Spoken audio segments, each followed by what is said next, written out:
Welcome to the Jamal Thomas Morning Show. My name is Jamal Thomas. This is indeed my show. I hope you guys are doing all right this morning. It is October 2nd, 2025. And I saw somebody in the chat say another day on Planet Crazy, another day on Planet Crazy. Indeed. Something that is making the news, not just here, but also apparently across Europe, and has created all sorts of protests in Europe, is the flotilla. The flotilla, at the very least, one of them, maybe more, have made it into, let's say, Gazan waters. And if I'm not mistaken, the signal went off at the point where it made it into the Gazan waters, but you can correct me if I'm wrong on that. That was the last bit of news that I've seen. This, if you wanted to experience what it would be like on a flotilla, facing down a genocidal regime with the power of the internet, you can do that. This is right. Where's I have all these screens open. All right. This is the flotilla being bombarded with water cannons. Now, I've said before, worst thing Israel can do is kill these people. Even if they blow up the boat and then fish them out the water, worst thing they could do is kill these people. And you can look at the protests that's taking place all across Europe to kind of show why. You have London, Rome, that have just exploded with massive amount of people on the streets. I mean, in London, they were out at like 1 a.m. chanting and marching through the streets of London. This is the boat itself.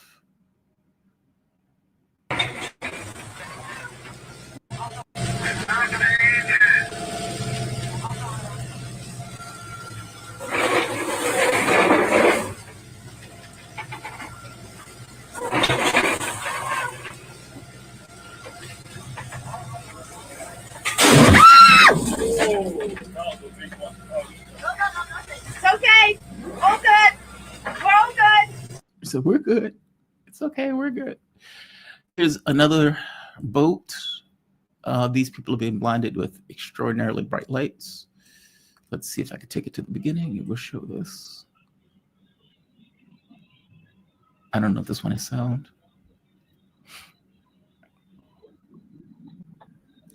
But give them credit. They got very close to land. I think they were like out 9 miles. In one of these cases, the person was responding back to the Israelis, effectively saying, dude, you're committing a genocide. What are you talking about? Like you're asking us to stop. There is an order that we are allowed, or that people are allowed to deliver humanitarian assistance, and that you are not allowed to stop them. You are being led by a genocidal, basically somebody who's a war criminal. And of course, Israel is not going to hear that. But at the very least, from the standpoint of them articulating that, that is their modus operandi for going. That's the point. We are delivering humanitarian aid. Humanitarian aid is supposed to be delivered. It is supposed to be protected in delivering it to somebody when you are committing a genocide and using starvation as a weapon. Look, all of them are going to be stopped. But like I pointed to the other day, the point is not whether they were going to be stopped. The point is that they are stopped, especially if it provokes a violent response and their countries of origin themselves flip out as a direct result of the violence that is visited upon them. This is London. Now, you saw Rome. I think this was last week, where Rome was just tearing stuff down. This is London, after which the flotilla was taken.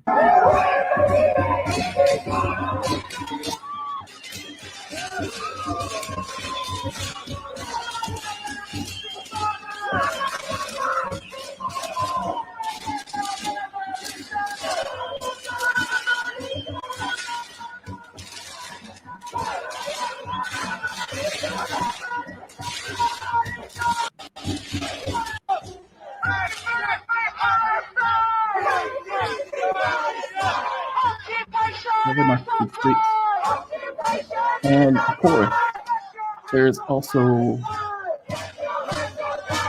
Rome? Yeah, this is all right. This one is Rome.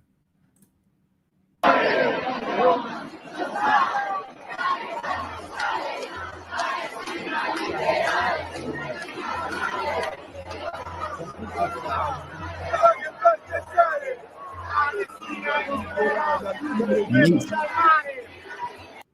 I often wonder what's the difference. Why is it?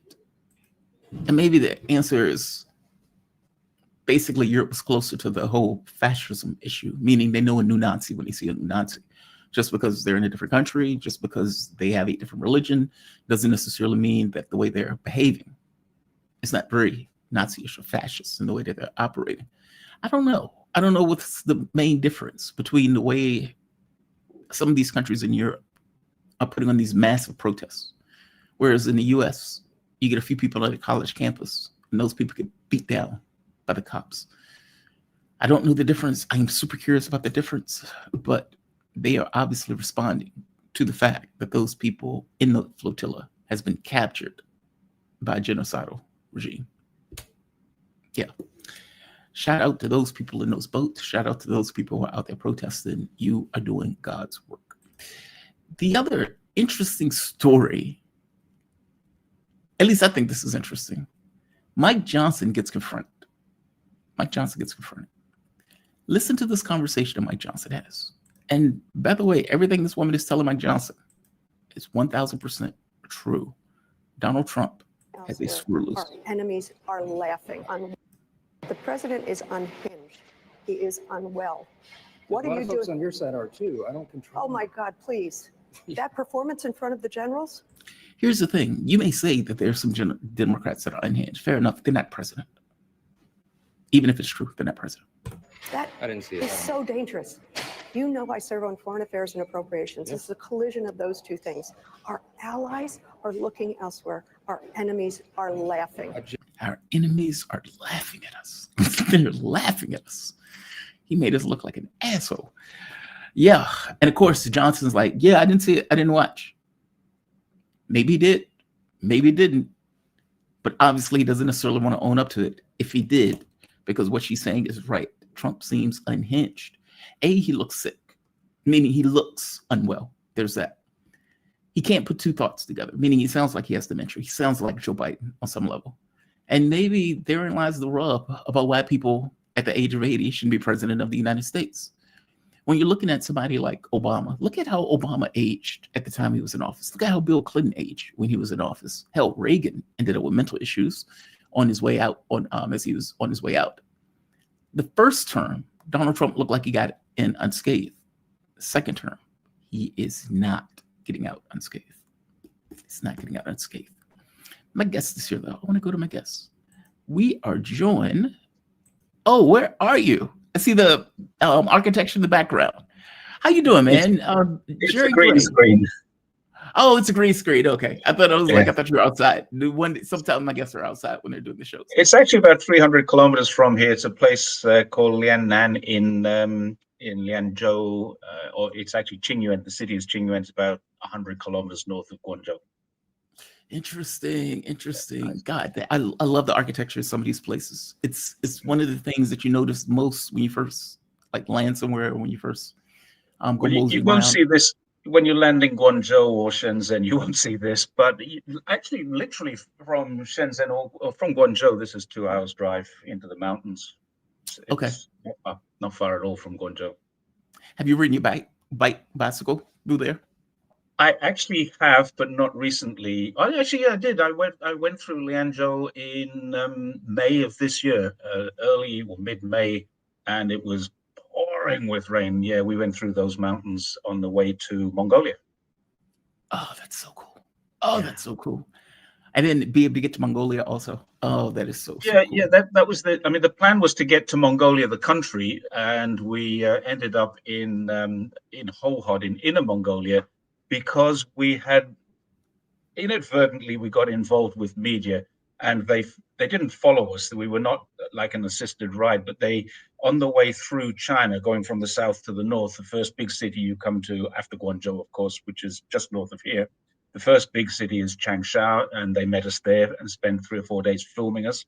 Then we went to Wuhan, which everybody in the world has heard of now, and they spent 5 days filming us there. Then we went to Zhengzhou and another 5 days. Now, we had planned for a kind of an overnight stop and maybe a rest day, another night, and then be on our way. But by the time we got to Hohhot, we were at 10 days behind schedule, and my co-rider had some other commitments, and yeah, we just got to the end of our time that we'd allotted. That's So so we never cool. got to Mongolia. We stopped in Inner Mongolia. Oh, that's so cool, man. That's so cool. And Jerry Gray, Yeah. Jerry We Gray should is host dedicate of, we should dedicate one day to just talking about the bike ride. Let's move on to talk about geopolitics. yeah. I don't know. I'm just fascinated by it. The fact that you've written so far throughout China. No, that's just so cool. I'm Jerry Gray. He's host of Jerry's Take on China. He's lived in China for more than 20 years and has traveled more than 30,000 kilometers by bicycle across the country. I think you have the award or the mantle of seeing more of that country, not in a car as you're driving by, but literally kilometer by bicycle. Yeah, I've seen more of the tarmac. Yeah. Yeah, let's talk about geopolitics. So one of the interesting things that I've seen, that I've noticed, there's been this, I don't want to call it an argument, but there's been, at the very least, a bit of controversy around this idea of whether Nepal was not a false flag, a color revolution, or whether Nepal was an organic protest. Now, there's been a strong argument for it being a color revolution. And the reason why I'm bringing this up is because if you look at what has been taking place, whether it was Cambodia and Thailand, whether it was Pakistan and India, whether it was Nepal and the color revolution in Nepal, what these things have in common is that all of these things are effectively around China. Now, one of China's strategies for dealing with this kind of, let's say, cutting off the straits, what is it called? Malacca, I believe. I may be getting the name wrong. It starts with an M. The Straits of Malacca, off Malaysia and Singapore, yeah. Yeah, is that China's plan has been, okay, well, we'll develop land routes and we will expand those land routes. We'll make deals with many of these countries. We'll have the Belt and Road Initiative, et cetera. And I guess the question becomes, is what's taking place in regards to all of these countries being around China on fire, is that the response to trying to do this over land? That basically, it's like, okay, good idea, trying to do this over land. Now let's have fires to these countries that you need and require. Nepal was a Belt and Road country. Pakistan, obviously, is a Belt and Road country. Give me your thoughts on this. Pakistan's a little different. It is Belt and Road, yeah, but it's also what's called the China-Pakistan Economic Corridor, which is also going to include Afghanistan, and Nepal, Bhutan will be side shows on that. They won't be sidelined; they'll be side shows as part of that China-Pakistan Economic Corridor. There's also the Eurasian Economic Union, and I think, if you asked 100 Americans about the Eurasian Economic Union, they'd go, "The what?" They just wouldn't have a clue that this is 5 of the former Soviet Union states, which are now independent countries, Kazakhstan, Kyrgyzstan, Tajikistan, all the stands, and Russia. And they have a free trade agreement with Iran. And people tend to forget that these places are right on China's border. I know Iran is not, but it's on Pakistan's border, and Pakistan is on China's border. So, yeah, we're starting to see there's more than just a pattern of China's neighbors having color revolutions. There's a pattern of who is there supporting, funding, training, and there is definitely training going on. And it's always the same 2 big names and lots of smaller names, which can be traced back to those 2 bigger names. One of them is USAID, and the other one is the National Endowment for Democracy, NED. And one thing that we always forget is that USAID is not the spelling of aid, it's international development. And every single, I would encourage your readers to go to USAID's website. It closed down a while ago, then reopened again under the State Department, and USAID are in every single hotspot in the world. Now they pepper in some, we're providing this relief there and that relief there, but it's training for journalists, it's training for security, it's training for a whole lot of things that are not related to anything that affect America's national interests in America. They affect America's interests in a geopolitical scene. Go back to Nepal. Yes, there's some debate over whether or not it's a color revolution. I've stayed out of that debate. What I can say is that USAID are there, the NED are there, and a whole heap of other names that apply to these same groups. So if it's not a color revolution, maybe it's a mistake and they didn't plan this to happen and people are revolting against the potential of a color revolution. I don't know. And I'm not going to get into that argument. That there's 2 or 3 people that I respect and admire enormously having disputes on Twitter, and I wish they wouldn't, but they do. And some people saying it is a color revolution, some people saying it isn't. The fact of the matter is Nepal is on fire and it is one of China's neighbors. So you can read into whatever that you like. It's a fact that it's happening, and that's something. No, agreed. And I wasn't trying to drag you into the argument of whether it was a color revolution. No, I was just pointing out that all of these, and I know exactly who you're talking about online. There was a pretty spirited argument, if I'm not mistaken. Somebody got blocked. But either way, I guess my point is all of these things are taking place around China, and I don't think these things are coincidental. And as you point out, there's always some kind of organization associated with the U.S., some kind of organization. Well, NED. If you go online and you look at USAID, NED, and any of their subsidiaries, the NDI and a few others, there's lots of 3-letter agencies involved in this, and none of them are the CIA because they're too secretive. But you go to, I've got a list here: Kazakhstan, Azerbaijan, Burma, North Korea, Philippines, Thailand, Sri Lanka, and I could go on. Every single country that has anything to do with China's diversification from an American and a European market. Every country that has that has got some kind of US governmental department or agency supporting them to try and spoil the arrangement that they have with China, every single one of them. Now, obviously, they're not going to change the arrangements with Russia, but they openly admit this. This is not like a conspiracy theory. Look what they're doing. They're trying to color revolution. They openly admit that they're trying to change some regimes because they don't like them, because the regime is not democratic. But the Philippines is democratic, and look what's going on there. India is democratic, and there are several things going on there. Thailand, okay, Thailand's a monarchy, but it has a good, strong democracy, the same as the UK does. These are democracies that are being interfered with because the democracy is not going the way the US would like their democracy to go. Asian people don't like this confrontational type of adversarial politics. Most Asian people, if you ask them, would much rather have a one-party system like China has than have an adversarial system like America has. I've never yet met a Chinese person who says, I think we should have a democracy like America's. They would just laugh at in your face if I suggested it to them.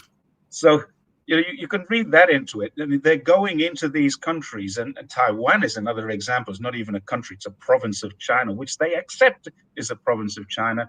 And they're putting millions, over years, billions, but definitely every single year, millions of dollars into places like Taiwan to destabilize them so that they become a thorn in the side, presumably for China or Iran or anywhere else. Somebody made the comment today that if they can't have a fight with China, they'll have a fight with the neighbors. If they can't have a fight with Russia, they'll have a fight with the neighbors. If they can't have a fight with Iran, they'll have a fight with the neighbors. This is what they do. They destabilize regions. Not a conspiracy, not a theory, fact. The Americans are destabilizing nations. Now, what is China's response to this? I mean, I feel like this is counter move on this kind of massive geopolitical China stage. plays a very different game. A lot of what America does is propaganda. They talk a lot. China acts. We've mentioned this before. Jason Smith, a friend of mine who lives in Beijing, has written a book. Fantastic guy. Yeah. And that tells you what China does. China goes into these countries and it says, look, don't pay attention to the media. Don't pay attention to this guy who's writing stories about China. What do you need? What can we do? How can we help you? And that is what they do. So consequently, as a result of this, about 85, maybe more, 85% of the world views China in a positive light. There's Mhm. been quite recent polls and surveys to suggest that this is true.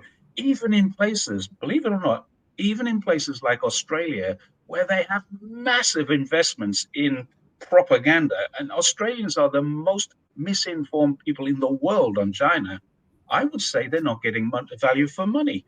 Because what's happening in Australia is that people are looking at this and going, yeah, China's our largest trading partner. We need to, and China has just started a conflict in iron ore, and they've put a hold on some iron ore purchases. Now, Australia is the one developed nation in the world that has a negative growth in earnings, household income. It's about -8%. Now, even places like Germany, where they have all kinds of recessionary problems, their household income is growing by 0.5%, 1%, 2% in those countries that are doing well. Australia, it's not. Now, there's one good reason why they're not doing well, and that's because they're alienating China. China isn't doing anything to alienate them, but BHP is the largest iron ore company in the world. It's American controlled. They've changed their price structure, and China says, okay, you're changing the price structure, we'll stop buying from you until you put it back. They put their prices up. China says, you can't do that to us. So now, of course, the headlines say China holds Australia to ransom. No, because the biggest product that Australia ships out is iron ore. And it's about 70% of their gross exports. It's huge. I'm not talking little money here. We're talking about absolutely economy-breaking numbers. If China stops buying, because the largest export out of Australia is iron ore, and the largest customer by a long way is China. So all Australia had to do was just keep the status quo, and they didn't. And they haven't. And now we're going to see Australia suffer enormously. And I've said this a few times.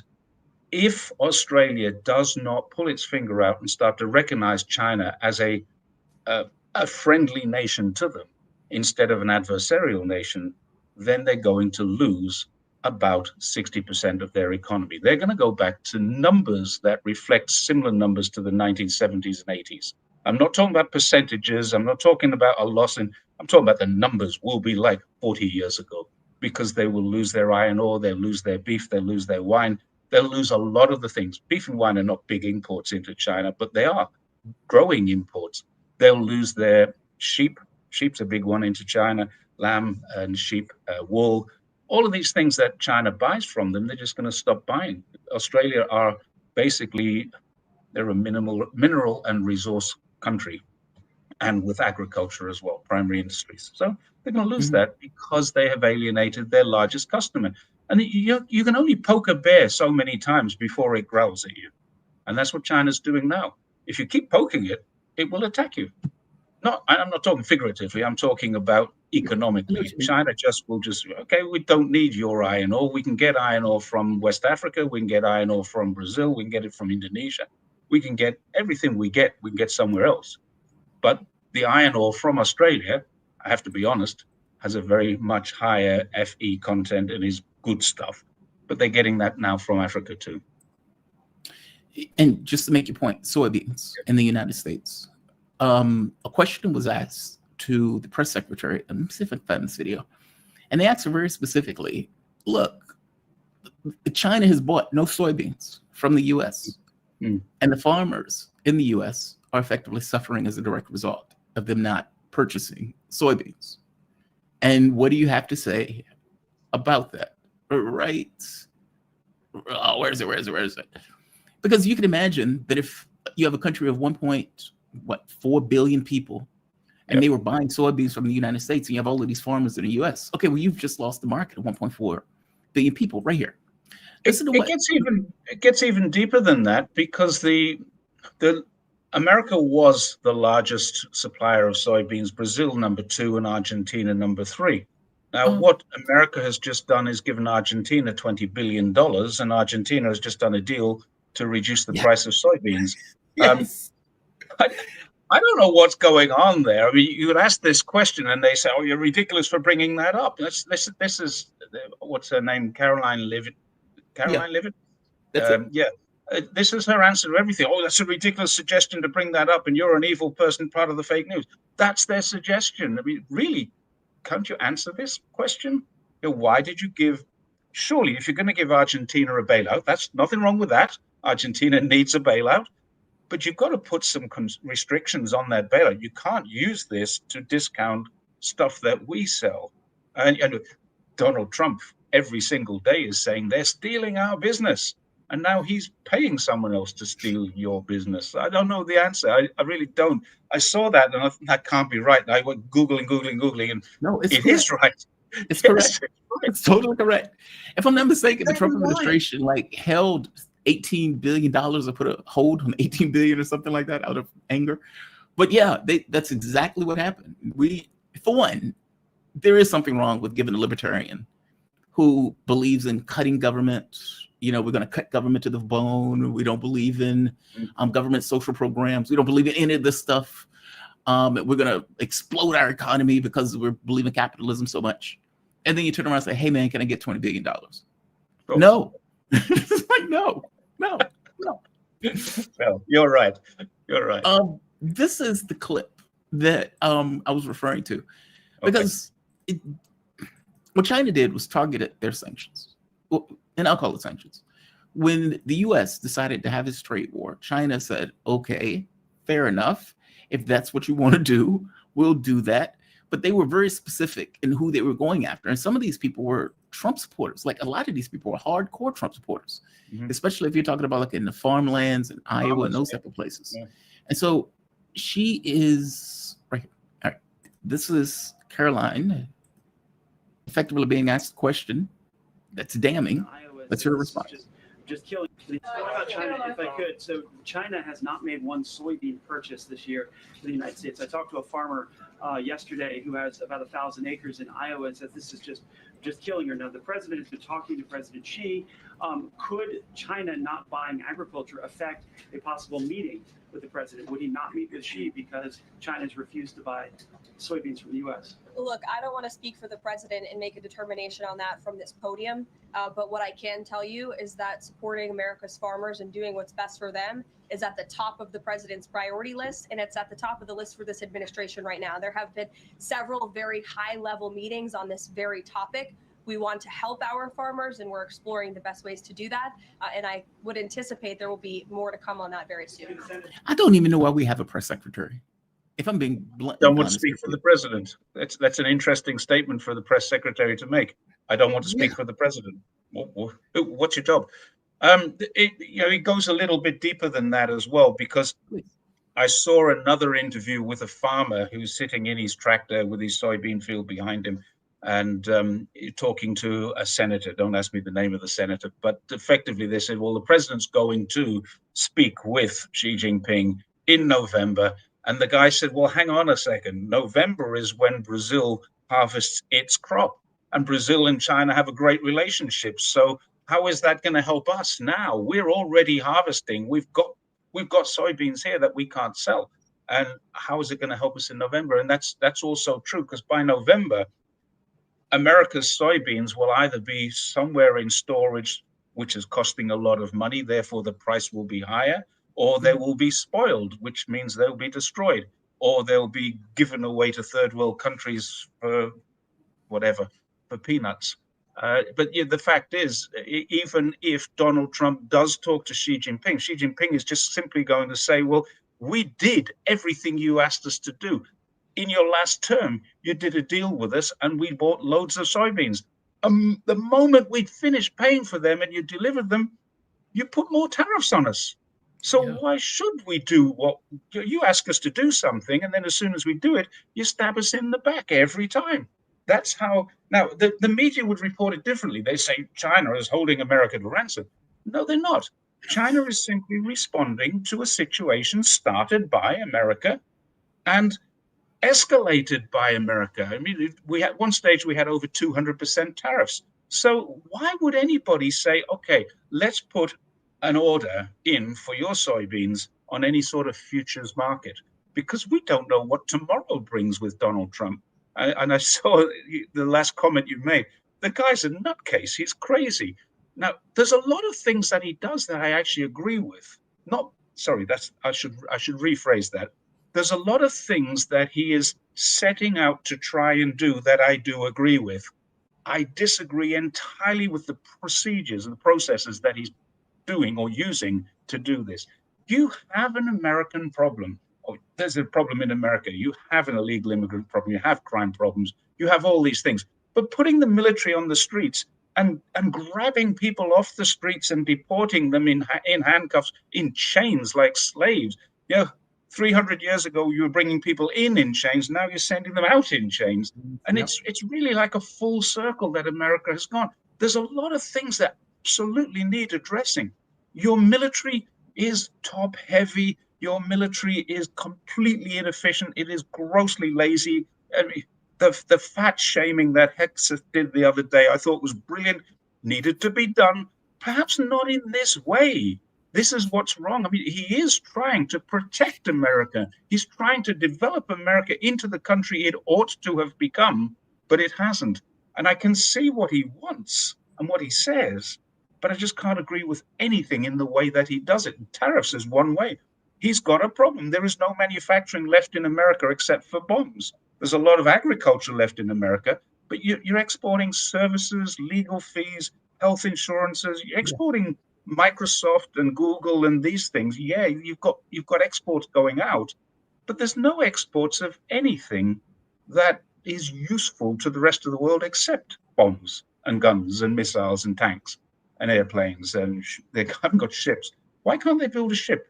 I don't know what happened to that. Why can't America build a ship anymore? You're building one ship a year. What the hell's going on? China's building more ships in a day than America can churn out in a year. There's something very, very badly wrong with that. And it does need fixing. But putting tariffs on a country that's doing well is not the answer. It's bringing some rewards back to the people in your country so that they're incentivized to do it here. And I don't know the answer. I'm not a politician, though I don't claim to be. But certainly the way it's being approached now is very, very wrong. Do you remember Tanya Harding? Tanya Harding was the one that hit Nancy Kerrigan in the knees with a pipe. Oh, I had somebody do it. The Tanya Harding approach to diplomacy is the one we're witnessing right now. It's like hit China in the knees. They like basically hit him in the knees. We can't keep up. We can't compete. I mean, there was an article that was talking about the car industry. I think it was a Ford exec, if I'm not mistaken, and he was talking about cars. And he said, he says Tesla is competing in China because Tesla has been able to basically compete. Like they've had to compete. They've had to get better in China. Now, I get that BYD and many of these other car companies are much better than Tesla in China. But they were trying to make the point of saying American car industry didn't get the opportunity to have that competition, which is why we have crappier cars. And we can't really sell those cars anywhere else. And he was kind of bemoaning that. And I think what he misses the point is that your government didn't think you could compete. Like the moment that you put a BYD on the streets of America, it's very possible that the auto industry in the United States goes belly up. Yeah, I'm older than you, and I grew up my formative years within early 70s to the 80s, where I was learning to drive and coming of age, that kind of thing. And yeah, my parents, my father had an Audi, a German car, nicely engineered, beautiful car, and my mother had this thing called a Morris Marina. And it was a junk bucket. Now, anyone who's British listening to this will go, oh my God, your mother had a Morris Marina. It was an awful car. It was terrible. And it was built for the European market. It was tundra green, which meant it looked like someone had vomited all over it. And it really was not a nice car. And she went out one day and she said, I'm going to buy a new car. And she bought a Toyota Corolla. Now, we were laughing at this because it came with a clock, a radio, an ashtray, and a cigarette lighter, all as standard. You had to pay extra to get these in the last car that she bought. Ashtrays in a car. You had to pay extra to get them. So then it went through a stage where you had to pay to have them taken out. But the fact was, what Toyota had done is exactly what China has done now. I mean, the technology is different, of course, but they have just produced a better car, and they're producing it at a better price, and it is better quality. And that's a fact. So instead of saying to the American market, oh, Jesus, we can't compete with this. So yeah, we should bring these in and we should try and get them to build their cars here and incentivize them to do that. What they'll say is, let's put 100% tariff on it so it costs twice as much.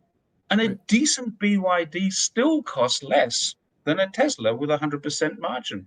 But people haven't quite realized this. You can buy some very nice cars here for less than 10,000 US dollars. Really? Oh, yeah. Yeah, I was in one last night. I got a lift home from a friend. I've no idea what the car was. It was an electric Chinese car. And what happened? Got into this car and wow, this is a nice car. It's tiny, but there was 5 of us in it, and we all had leg room.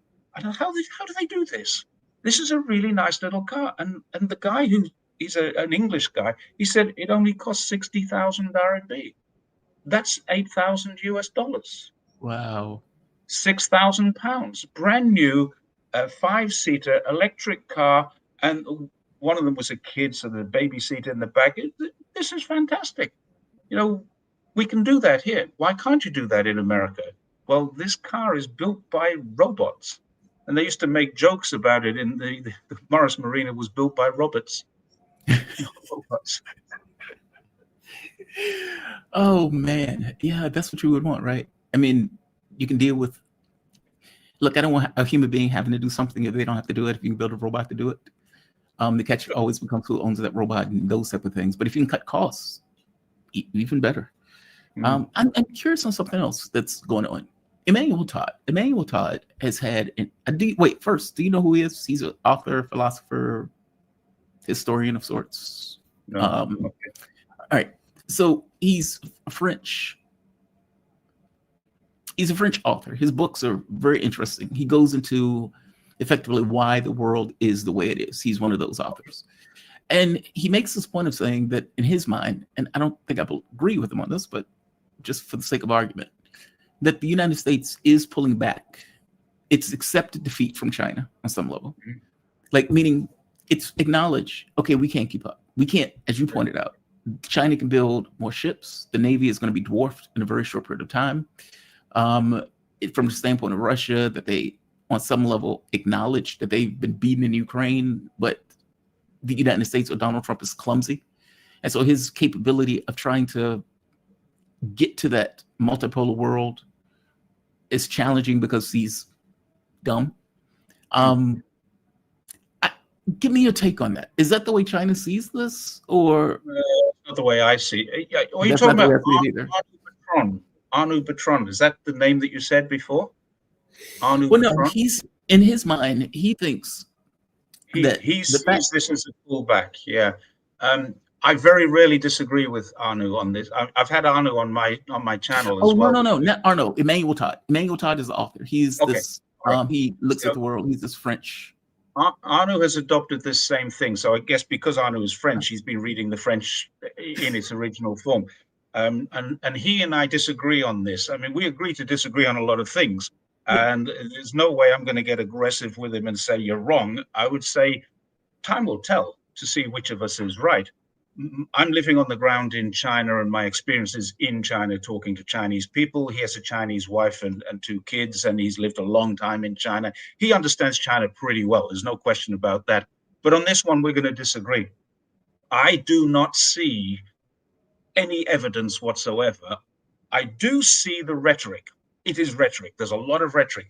But by the same token, there has been for many, many years rhetoric, all the way back to 1976. There's been rhetoric about whether or not Taiwan is a part of China, whether or not that Taiwan is going to be supported by the Americans. So this rhetoric has been going on for a very long time, but it hasn't actually been matched by actions.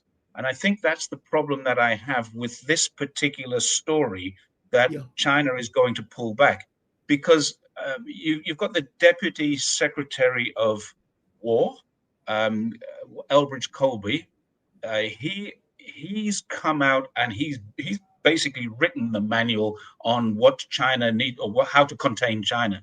His book was called A Strategy of Denial. Now, because he's written that book, and because he is now the Deputy Secretary of War, not defense anymore, he's being treated quite seriously by China for obvious reasons. And I think where we are also seeing that the rhetoric is America must take care of these particular problems that they have internally. That does not necessarily mean that they must change their military capacity in Japan, in South Korea, in Guam, in the Philippines. In fact, there's no reason not to build up on those. They're building up in Australia too.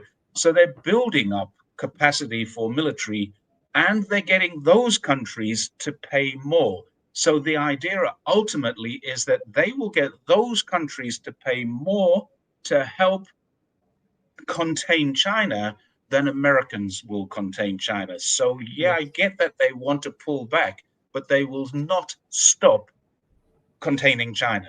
The strategy changes, the philosophy changes, the idea that and I was asked this about 3 years ago, can you ever see America and China in a war? No, I can't.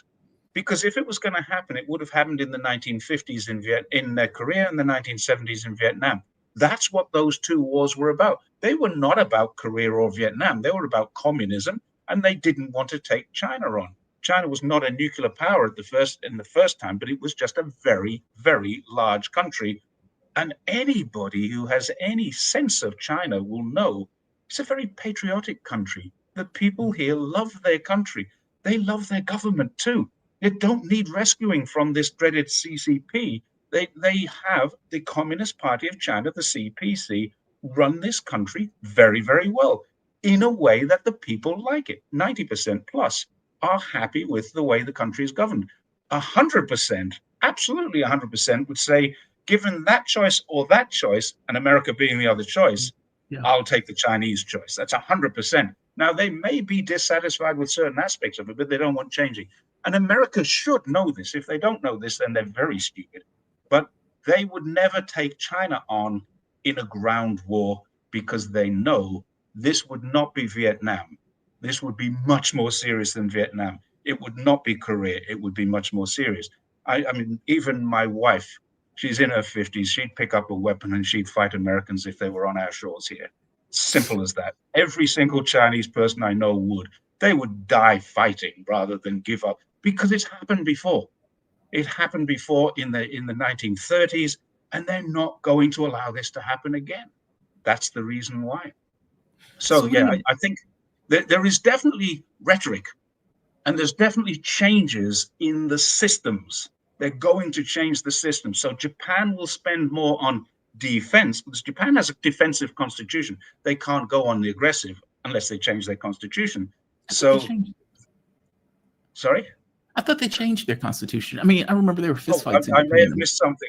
I wasn't aware of that. But Japan has changed its defense force and is now spending more money on defense. And it is becoming more aggressive. But I didn't know they changed the constitution. And if they had, I thought I might have heard about that. They may have changed their strategy, but they're still, as far as I'm aware, your viewers can correct me if I'm wrong on that. But the fact is, South Korea, Japan, Guam, these places are all not changing. Everything is remaining the same. The Philippines are growing in military strength. Australia is growing in military strength. The Marshall Islands are growing in. These are all American military strength because there's no Chinese soldiers down there. There's no Chinese Navy or Air Force in those areas. It's only America. And then there's America saying, well, they're too aggressive. Who's aggressive? What do you make of the Asian pivot then? I mean, because Hegseth, as recently as the last 4 months, went to the Philippines, went to Japan, went to Australia. Hey, are you guys willing to die for America? Meaning, it seems like. Yeah, I think that's part of the strategy. What they're saying is, hey guys, when they won't say these words, we've got a bucket load of trouble back at home that we need to sort out. We need to focus on this. So while we focus on this, can you guys keep China contained for us? Can you spend more of your budget? Can you spend more of your money?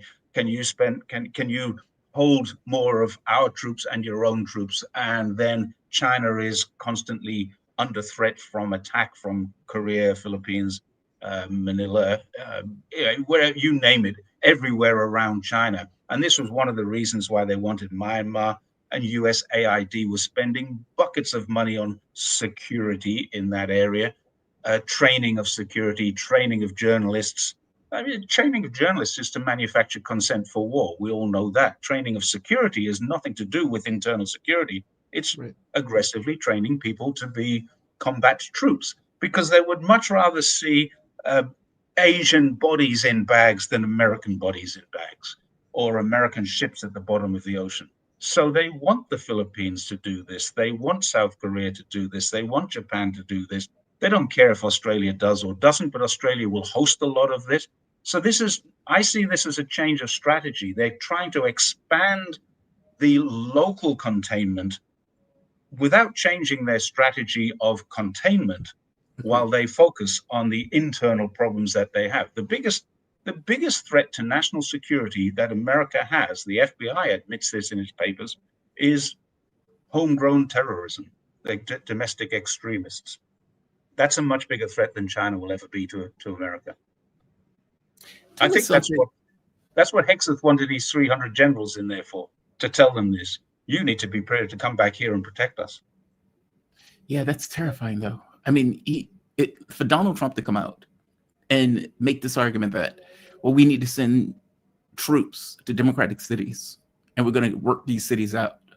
Okay, well, you're making this up, right? Like, you have a police force for a reason. The military is different than a police force. The military is trained to kill. The police, I mean, these are different entities. And you're talking about sending them specifically to your political opposition's cities. Like this, I don't know, but this feels like unraveling to me. I would say the meeting yesterday that took place in Washington, I think it was in Washington or Virginia, with that meeting with 300 generals, that meeting was to either avert a civil war or potentially to crush a civil war, because I would suggest that there must be hundreds of senior staff officers at very high levels saying, this is wrong. What we're doing now is wrong. Putting troops into Memphis, putting troops into Portland, this is wrong. And those people are going to be, if they haven't already been, asked to swear an allegiance to the commander-in-chief. Now, they swear allegiance to their country, they swear allegiance to their flag, they swear allegiance to their unit, military, navy, all that kind of thing. But no one has ever asked a general to swear allegiance to a president. The president is their commander-in-chief, so it's part of the structure, but no one has ever been asked to swear allegiance to a president's policies, which is what I can see happening here. Now, we're going to see probably a load of generals losing their jobs fairly soon. And what are they going to be replaced with? In my opinion, they're going to be replaced with a lot of yes men, because good generals would never accept what happened yesterday. Good generals, good admirals would never accept that. And the people who work in the military follow the good guys.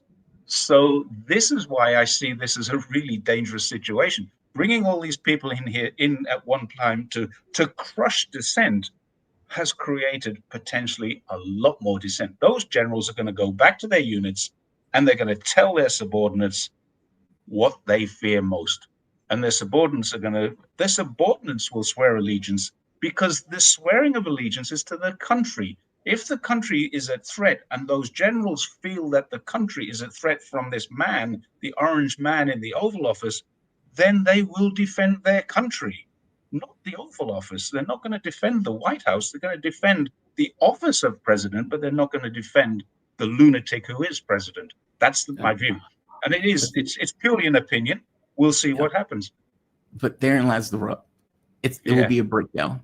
It'll be a break. Like for example, take it like a YouTube show. Two people have an argument on the show. Yep. The audience breaks. They fracture. It doesn't matter who's right. Like you can have an argument. Well, I think 2 + 2 is 4. I think 2 + 2 is 5. You will still get a fracture. It's just like, I think we went to the moon. I don't think we went to the moon. There will still be a fracture. Flat Earth, there'll still be a fracture. And I think what you get.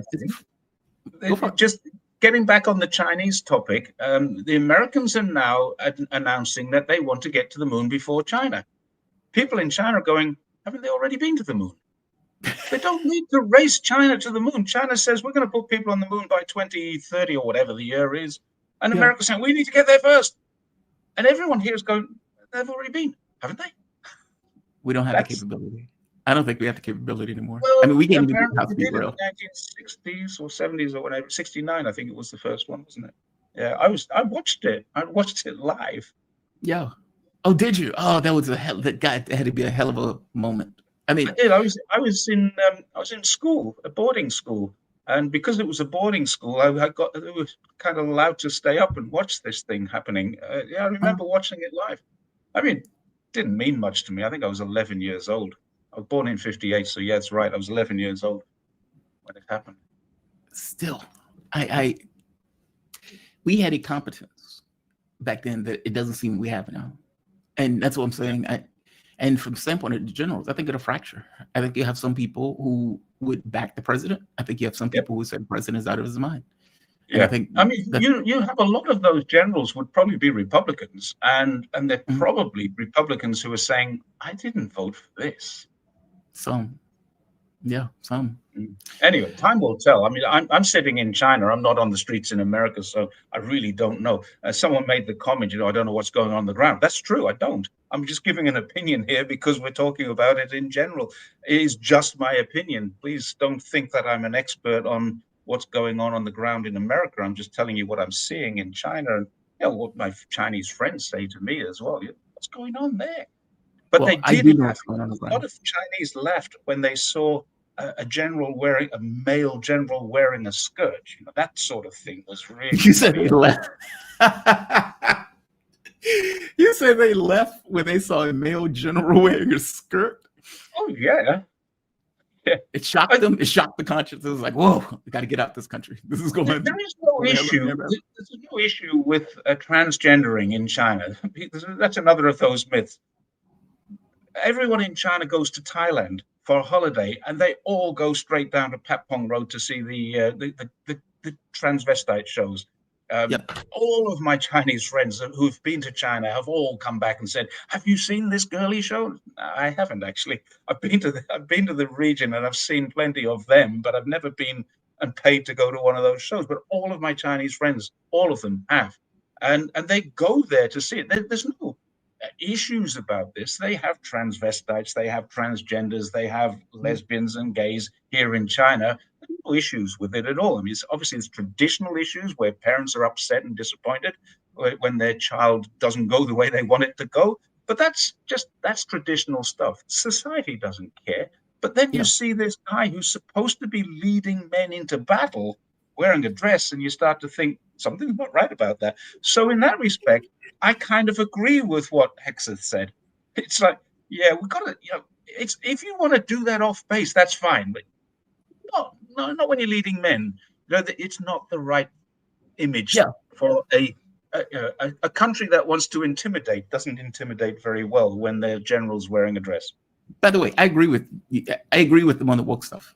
It's a military. It's supposed to be lethal. None of this other stuff is supposed to matter. Jerry, you are fantastic, man. I always appreciate your breakdowns. I always appreciate you joining me. I love that picture in the background. And just so the audience would know, Jerry Gray, host of Jerry's Take on China. He's lived in China more than 20 years, has traveled more than 30,000 kilometers across the country. You have a safe rest of your night. Be safe, okay? Okay, thanks very much, and I'll see you next time. Thanks to your audience again. Bye-bye. Jerry is fantastic. Jerry is fantastic. I always enjoy these conversations with Jerry. I deeply appreciate him joining me today, especially since for him, it is an hour ahead of where I am. So what, 7, 8, it's like 8 o'clock at night. Yeah, it's like 8 o'clock at night for him. So shout out to him for being willing to join me for the show. Let's go to chat real quick. Dimitri Lascaris, he's going to be here momentarily within a minute or so. Tanya Harding was from Portland, Oregon. What? Portland, Ohio. Was she? Oh, Oregon. Portland, Oregon. Yeah, that was a hell of a drama. Imagine a skater saying, look, I don't think I can compete.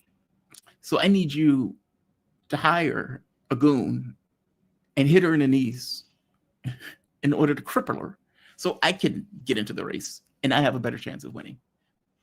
You do that, you get caught, and you still lose. Yeah, that was a hell of a moment. All right, that is The younger audience may not know who we're talking about. For the old people like me, you guys know exactly what I'm talking about. Kevin Wayne, South Korea is a fake country. U.S. occupation on the peninsula because of Korean War never was officially over. Yeah, still split, right? Still demilitarization zone, still there. That was another fascinating part of history, what they call it, the forgotten war, because most Americans have forgotten that it's even a war for us. I tell you, the North Koreans haven't forgotten. North Koreans haven't forgotten, I tell you that much. So Dimitri is going to be here in about 1 minute.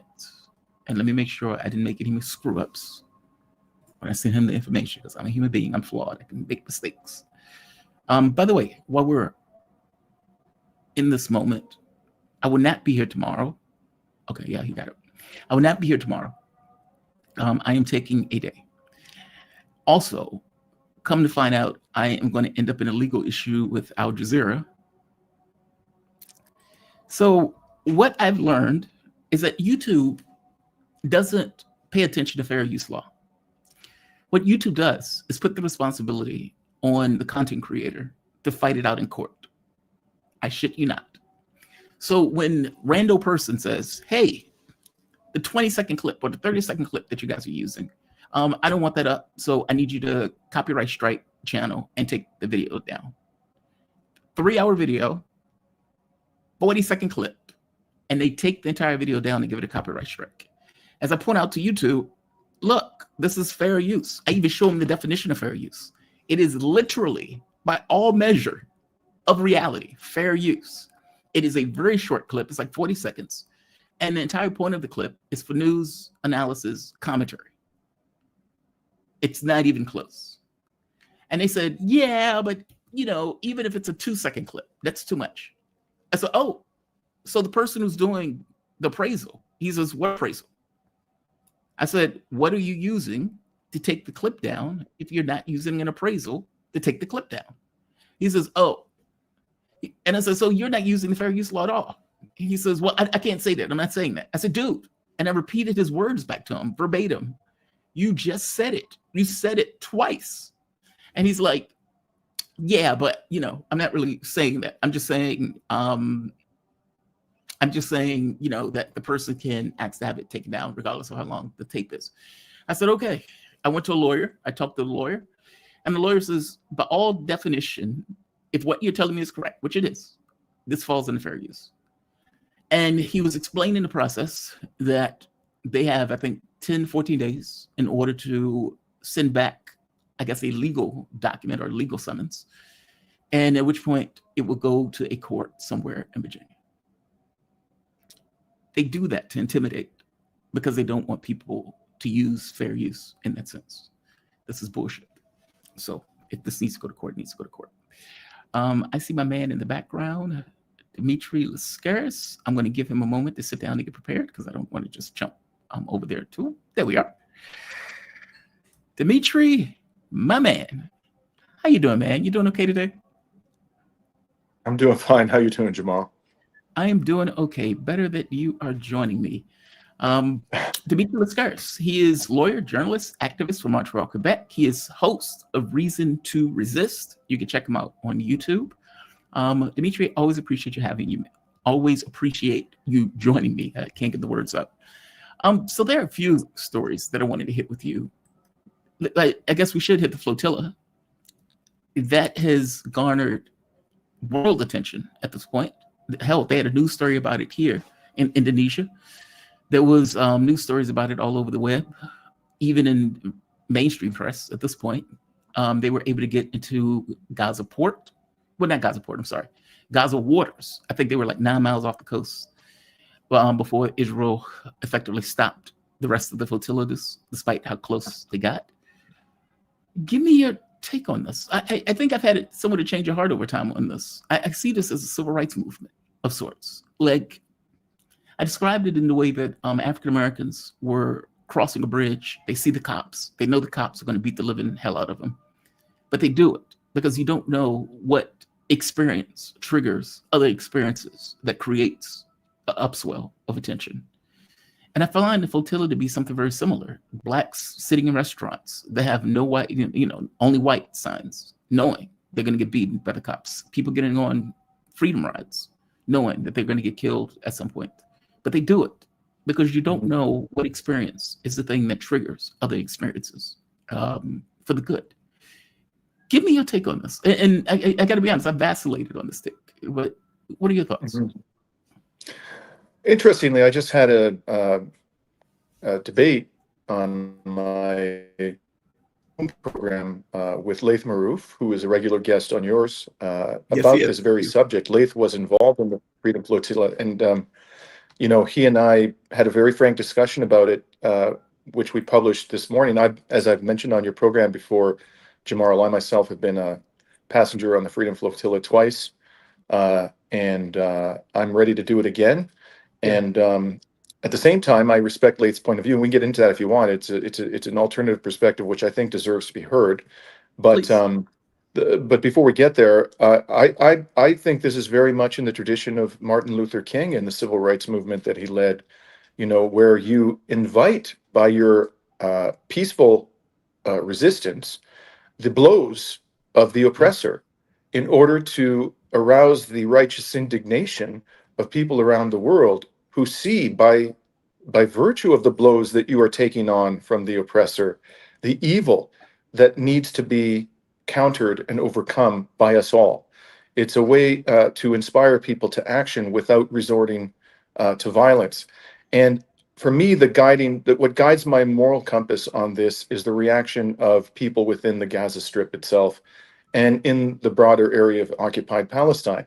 And in the years that I've been involved with this mission, I have seen nothing but expressions of appreciation and love coming from people within occupied Palestine themselves. I think they understand as well as anybody that there's very little chance that any of these vessels are going to get through in the near term. Let me say that if the flotilla becomes large enough, right, if there are enough vessels trying to get through, eventually some will. Israel's military does not have unlimited capacity to stop peaceful humanitarian missions to the Gaza Strip. But even if none of that ultimately succeeds, what will succeed, and you've highlighted the level of attention that is now being paid to the flotilla. I don't think that since the murder of activists on the Mavi Marmara back in 2010 have we seen this level of attention being paid. And I see a great deal of inspiration being aroused in the hearts and minds of people around the world, and particularly in the West, by the noble gestures of our comrades on the Freedom Flotilla.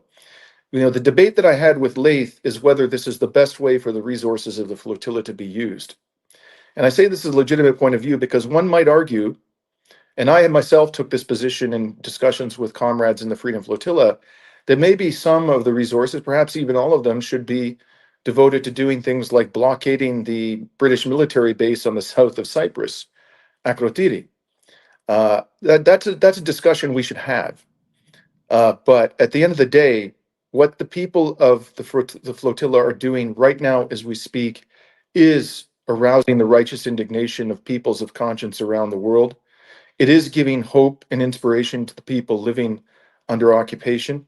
And I think I have nothing but respect and admiration for the people who are undertaking this dangerous mission. Yeah, I've spoken to Laith about this myself. And I think he was a bit more skeptical about, like, for example, what does he believe that said that one more time, blocking the British, creating a blockade. Yeah.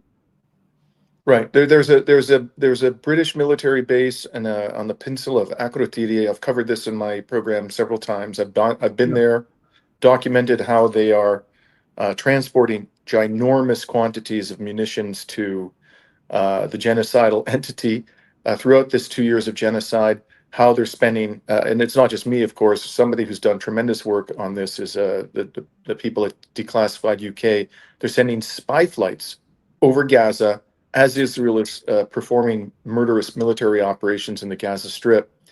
And if you were to send, a large contingent of vessels and ring the peninsula, and try to approach the shore of the Akrotiri military base, this too would provoke a reaction and draw attention, much more attention than has been paid thus far, to British complicity.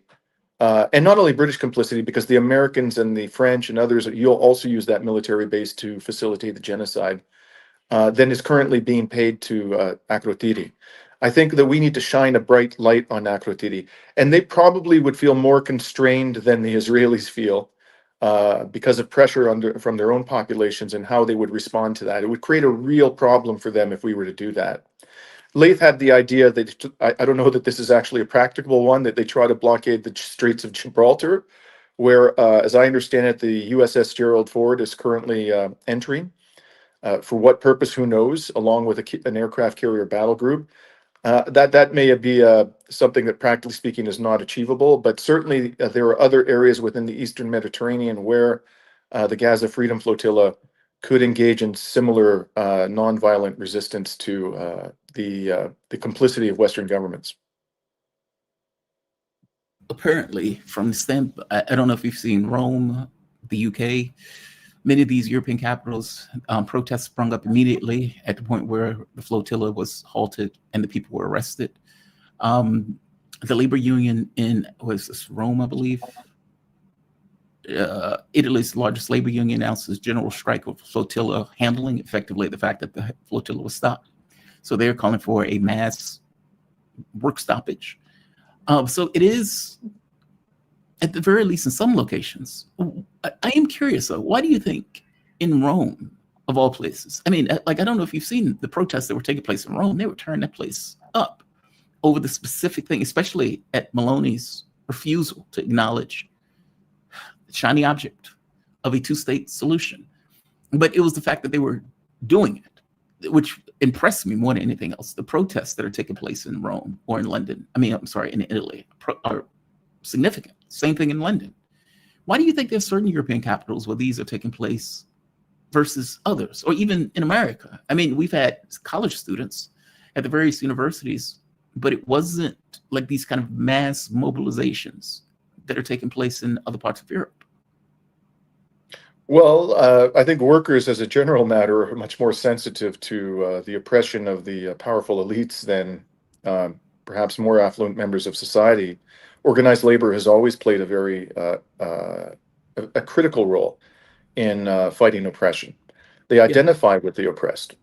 But Italy, and my hat is off to the Italians. My God, I'm just really truly stand in awe of what is currently happening in Italy. I think there are a couple of reasons for why Italy stands out. Also, I have to, just a shout out to the dock workers here in Greece, in Piraeus. Although we haven't seen that level of mobilization yet, the dock workers have for 2 years been fighting hard to try to stop the use of Greek ports to serve the interests of the Israeli genocidal entity. But in the case of, Southern European states, their governments are playing a particularly important and nefarious role, just because of their geographical proximity to Israel in the provisioning of the Israeli military.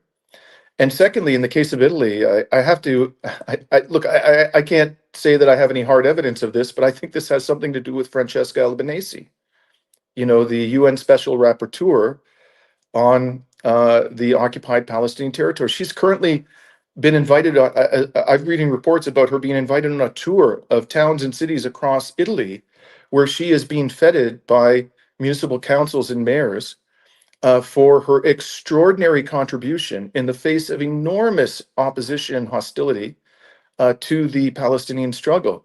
And I think that the Italian people have been inspired by her example. I think she deserves a significant amount of credit for what's happening in Italy. Agreed. I think she should get the Nobel Peace Prize, frankly. 100%. Nominated for it. 100%. Yeah. I mean, that woman has been, sanctions, attacks, people ignoring what she has been saying. I mean, she's been pointing out, dude, you're committing a genocide. I mean, this is not like 2 years on. This was 6 months on, when it was obvious what she was saying. Genocide is a process. It's not, you wake up one morning and, oh my God, it's a genocide. It's not like a baby being born. It's a thing that takes place over the course of time where these decisions are being made. And she was right all the way through. She was right. And so I'm glad that she's getting the recognition that she deserves for it. Me too. Another thing that is happening right now is Copenhagen. I don't know if you've seen this. These people stay. I wish they cared more about their own countries and the fact that their countries are failing. But there's a Copenhagen conference dealing with drones and everything else. Politico called it a talking shop. But of course, the janitor is there.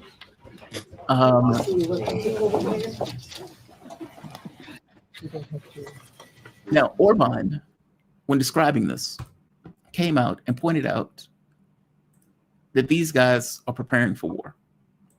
He says it very plainly. He says, Copenhagen Day 2, the situation is serious. Outright pro-war proposals are on the table.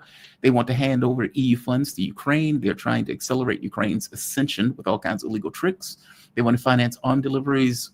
All of these proposals clearly show that the Brazilians, I guess that word is, want to go to war. I will stand firmly by Hungarian position, but this summit also proves that the coming months will be about threats of war. We will need the support of the entire political community, of every Hungarian who longs for peace. They are like, it's amazing to me the degree to which they don't seem to accommodate the reality of modern war. Like, Ukraine has lost 1.7 million people. Russia might have lost 200,000 people, maybe 250,000 over the course of 3 years. Europe couldn't field a military of 50,000 if it wanted to tomorrow. And yet you get dude from France saying that France need to be prepared to fight a war tomorrow. French Army Chief Pierre has issued a stark warning. Troops must be ready immediately for high-intensity warfare, including a potential direct military confrontation with Russia. Do you think this is talk, or do you think these people are serious? I mean, certainly France knows that it doesn't have the capability. Europe doesn't have the capability. Ukraine had the largest military in Europe, and they built their military up 3 different times, and it all failed. Do you think this is talk, or do you think there's something more sinister, meaning they're actually serious about this?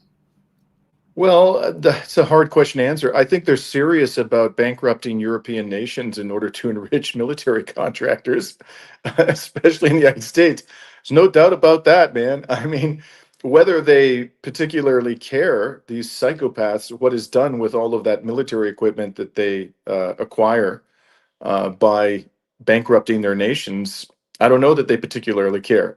These people at the end of the day are only looking to enrich themselves and to remain in power and to enjoy the perks and privileges of power. And the way they think they can do that is by ingratiating themselves with Washington. And Trump is very clear that he wants more money, huge amounts of money, to flow from the coffers of European governments into the coffers of American military contractors. And they're complying with the order. So that at a bare minimum is happening. Whether they actually harbor some delusion that we could survive a war with Russia, hard to say, but I wouldn't put it past them. They might actually intend to use that military equipment for purposes of waging a war in Russia. I think they're having a lot of difficulty, Jamal, accepting the fact that the era of European hegemony is over. You know, Europe was always living beyond its means, always during these past several hundred years. And the way it did that was by looting and pillaging with brutal savagery the global South. And the global South ain't putting up with it anymore. And the global South now has the ability to resist that kind of looting and pillaging. And they just can't handle the fact that they're no longer the masters of the universe. Yeah. And so they're flailing about and doing things that could potentially get us all killed. So I can't rule out the possibility. I don't think any of us should rule out the possibility that they might actually use these armaments that they're acquiring at immense public cost to wage a war on Russia. But let's have no doubt about where that will end. That will end in the destruction of humanity.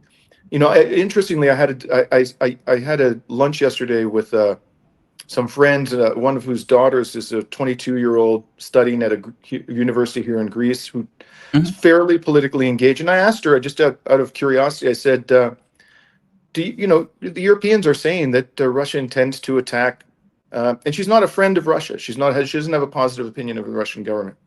And they're saying that the Russia intends to attack the European Union state, NATO. Do you believe it? And no. She said, I don't really believe it. She said, maybe they would go after some Eastern European state that doesn't have a connection to NATO, that isn't part of NATO. She was prepared to entertain that possibility, but she didn't think it was a serious proposition that Russia would attack NATO. In fact, the fact of the matter is, if Russia were going to attack NATO, it would have done it by now, because NATO has given it plenty of reason during the past, 3.5 years of war with Ukraine to attack NATO. And yet Russia has refrained. Not a single attack has actually occurred on a NATO country, despite the fact that we have funneled massive amounts of munitions into Ukraine. We have provided intelligence to the Ukrainian military to attack targets within Russia. We've given them the means to do that, and still Russia has refrained. So there's really no evidence to suggest that they will attack us. This is all just a pretext to justify the bankrupting of European countries to enrich military contractors. I often wonder, what do Europeans think? Because there's no way for me to know, right? Like, if you're just sitting in a cafe and you just, hey, and something comes on, like Bronderland comes on TV. It's like, you believe her? I don't have an answer for that. I know you spoke to your friend. Have you spoken to any other Europeans who? Lots. I've had lots of conversations like that, although they tend to be with people who are of the of our vintage. And there's a diversity of opinion. There certainly isn't a unanimity of views about this in Europe, but I do think that there's a large degree of skepticism about this narrative, and the skepticism is growing here in Greece. There was a general strike yesterday because the Greek government is trying to introduce a 13-hour workday. I repeat, 13-hour workday. Wait, okay, so I did hit it right. 13 hours. Correct. 13 hours. They want to basically reduce the population of Greece to serfdom. That's what's going on. So there was a general strike. I think people here in Europe are becoming increasingly incensed at what is being done to their quality of life, and more their attention is turning to that rather than to these fabricated threats. And the more and more they make the connection between the impoverishment of their communities and the diminution in their quality of life on the one hand, and the enrichment of military contractors, because there's a strong connection between the two. They're shoveling money away from, socially beneficial programs to armaments. The more and more this rage is going to grow. And I think that's where we're heading. We're heading for a massive social upheaval in Europe. Where that will end up is the question. Will we end up in a state of fascism, or will we end up in a state of progressive revolution? And I think that, all bets are off as to which way we're going to go. Yeah, I feel the same way with the U.S. I mean, did you see that speech that Donald Trump and Hegseth gave yesterday? This humiliating speech. I mean, part of it I agree with. Like, look, some people may disagree with me on this, but militaries are supposed to be lethal.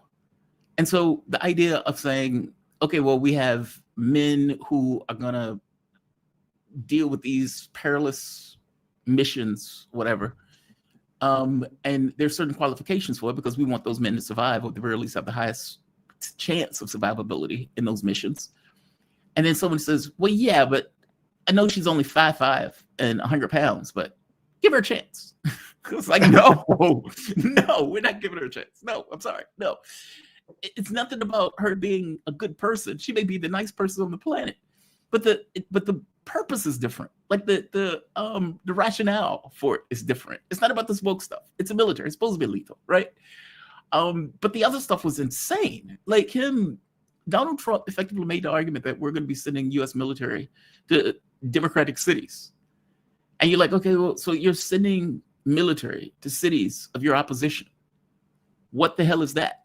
And what are you using for that rationale? Just because. You would say Antifa. Antifa is not a real organization, but it doesn't matter if it's a real organization. You just say it and then you do it. And he is telling these people, meaning this was a lunatic, harebrained speech by Hegseth and by Donald Trump. I think you're right, because it seems like it's accelerating, even in the United States on this. I guess the scary part is that you point out also, which way does it go? I don't have an answer for that. I don't have an answer for that at all. You got to explain the 13-hour workday to me. What is the rationale for forcing people to work 13 hours? Well, I think employers like it because they squeeze more out of their workers for less money. They don't have to hire as many workers. They can hire few of them, and they have more leverage over workers. And the more latitude you give employers to exploit workers, the more that workers will become impoverished, and that's exactly what's happening here. So this is going to result in people being much more exhausted by the day-to-day requirements of their employment, and employers, fewer people getting employed. Because if you can force a worker to work 13 hours, you don't, as opposed to having being limited to 7 hours, 13 hours versus 7 hours, then you hire fewer people. So you have higher rates of unemployment in the society as a result of that. And when there's a larger proportion of the population is unemployed, you're able to extract labor from people for less money, because so you have when you have a very high employment rate, a lot of people out there can't get a job. They're willing to work for less wages.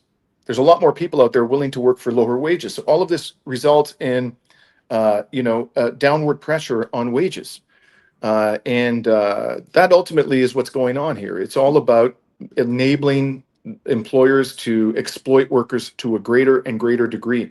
Back in 2010, Jamal, Greece was basically designated by the EU and by the IMF as a radical experiment in neoliberalism. Yes. And it's just been getting worse and worse and worse ever since. In 2015, for me, this should have been the decisive moment in the mind of anybody who was questioning whether or not EU membership was a good thing. In 2015, when the troika of Greece's creditors was trying to impose upon Greece a vicious austerity program, another one, Yep. Alexis Tsipras, who was the prime minister at the time, held a referendum, and 63% of Greeks said no to the austerity regime. Within 24 hours, he just flushed the referendum down the toilet. The Greek finance minister, Yanis Varoufakis, resigned in protest, and he imposed on the people of Greece an even more vicious austerity program that they had rejected in the referendum. And it's been downhill ever since. And because they're succeeding here, they're going to take this. They've already started to do this. They're doing this in France. This is why France is in an uproar. They're trying to transfer from this experiment that I live in here in Greece half the year to the larger economies of Europe. So as I say, we're heading for a massive social upheaval in Europe, and it could turn out in any number of ways, some of which are really, really ugly. I guess that's where they have digital ID coming into play. I mean, they're pushing it through in London, but of course, it's going to also end up in Europe. Yeah, that's terrifying. I mean, but Europe needs something else. I mean, they're stagnant technologically, politically at this point. They seem to be in a straitjacket. They're lagging behind the other major entities, meaning I'm saying that uproar may be necessary in order to get Europe into a different space and to have its own foreign policy as opposed to be completely dependent upon the United States. But as you point out, which side does that go? And I don't have an answer. It's been a few days, but I do want to get your take on the Netanyahu and Donald Trump 20-point ultimatum, as I'm calling it, because it's damn sure not a plan for peace. I haven't seen there was a Hamas official that pointed out that Hamas was going to reject the deal, but I haven't seen the official rejection come through yet. Have you seen an official rejection? The last time I checked was early this morning. I had not seen any. I had seen a rejection, a really derisive rejection from the Popular Resistance Committees, one of the factions fighting. It's not just Hamas. They never tell us this. There are numerous resistance groups operating in the Gaza Strip. So they rejected it out of hand. Islamic Jihad rejected it out of hand. Certainly, there were some negative comments coming out of Hamas, although it wasn't a decisive rejection before today. But I just can't imagine, Jamal, that this will be accepted. And let me tell you, if by some miracle the leadership of Hamas accedes to this ultimatum, you're entirely correct to call it an ultimatum. That's exactly what it is. I don't think they're going to be able to implement it anyways, because I don't think that the actual fighters on the ground are going to comply. You know, they will just rise up in some other form. Maybe they'll simply overthrow the leadership of Hamas and replace them with people. You know, I think they take their inspiration. My sense is that they take their inspiration from people like Sinwar, you know, who Yes. died fighting against the occupation. And if anybody in a leadership position says to them, we're going to lay down our arms and turn over the POWs before the Israelis perform any of their, you know, extremely inadequate commitments under this so-called peace plan, we want new leaders. You're out. We're finished with you. And if we can't get rid of you, we're going to start a new resistance organization. But there's no goddamn way in hell we're giving up our weapons or those POWs before we have guarantees that this genocide will come to an end and that the occupation will be over. So I don't think that Hamas, the leadership, could accede to this plan, even if it wanted to. Yeah, it's such a scam, right? It's like this sick scam that these guys are trying to pull over.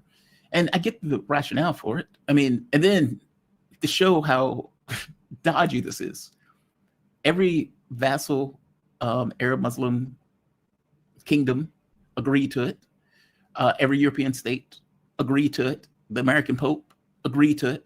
And all of it was within one day. Yeah, we like this. We don't even, meaning we probably haven't even read the plan yet. But yeah, we agree to it. Give me your take on why. I'm not going to give my take. Give me your take on why. Because they look, you know, last time I was on your show, I think I mentioned that the Saudi royal family is purported to have a net worth of $1.4 trillion. Okay, these are the highest paid house slaves on God's green earth. Okay, all they care about is their money. That's it. They don't care about anything else. They don't care about their own people, let alone Palestinians. So the masters, the ones who provide them the protection for their racket, the racket that has made them fabulously wealthy, said, bless this ultimatum and call it a peace plan. And they said, yes, sir. whatever I have to do to remain fabulously wealthy, I'll do it. You know, all we need to do is look at this ridiculous exchange that Netanyahu and Trump had with the prime minister of Qatar over the murder, the attempted murder of the Hamas negotiating team in Doha, and the murder of a Qatari security official. You know, Netanyahu, after the prime minister thundered that this was state terrorism, this is barbarism, we are going to implement fiery retaliation for this crime. All that Netanyahu had to do was say, hey, we didn't mean to kill your person, and we regret that a Qatari citizen died.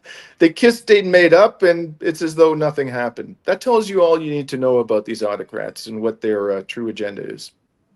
It's something else you said too, though, a pressure valve. Like part of the plan at the very end, it's like in 100 years, we may get a two-state solution for Palestine. Okay. And Netanyahu immediately comes out in Hebrew before he even leaves DC. Under no circumstances am I accepting a Palestinian state. And Trump agrees with me on that. Okay, but do you even have it in the deal? Like how? Like it's amazing to me where it's like we don't even care enough to pretend all that much. And it's a release valve for the various European cities. I mean, for the very European countries. So the leadership of Europe, who for the most part is okay with this genocide, or at the very least agnostic about it, don't care.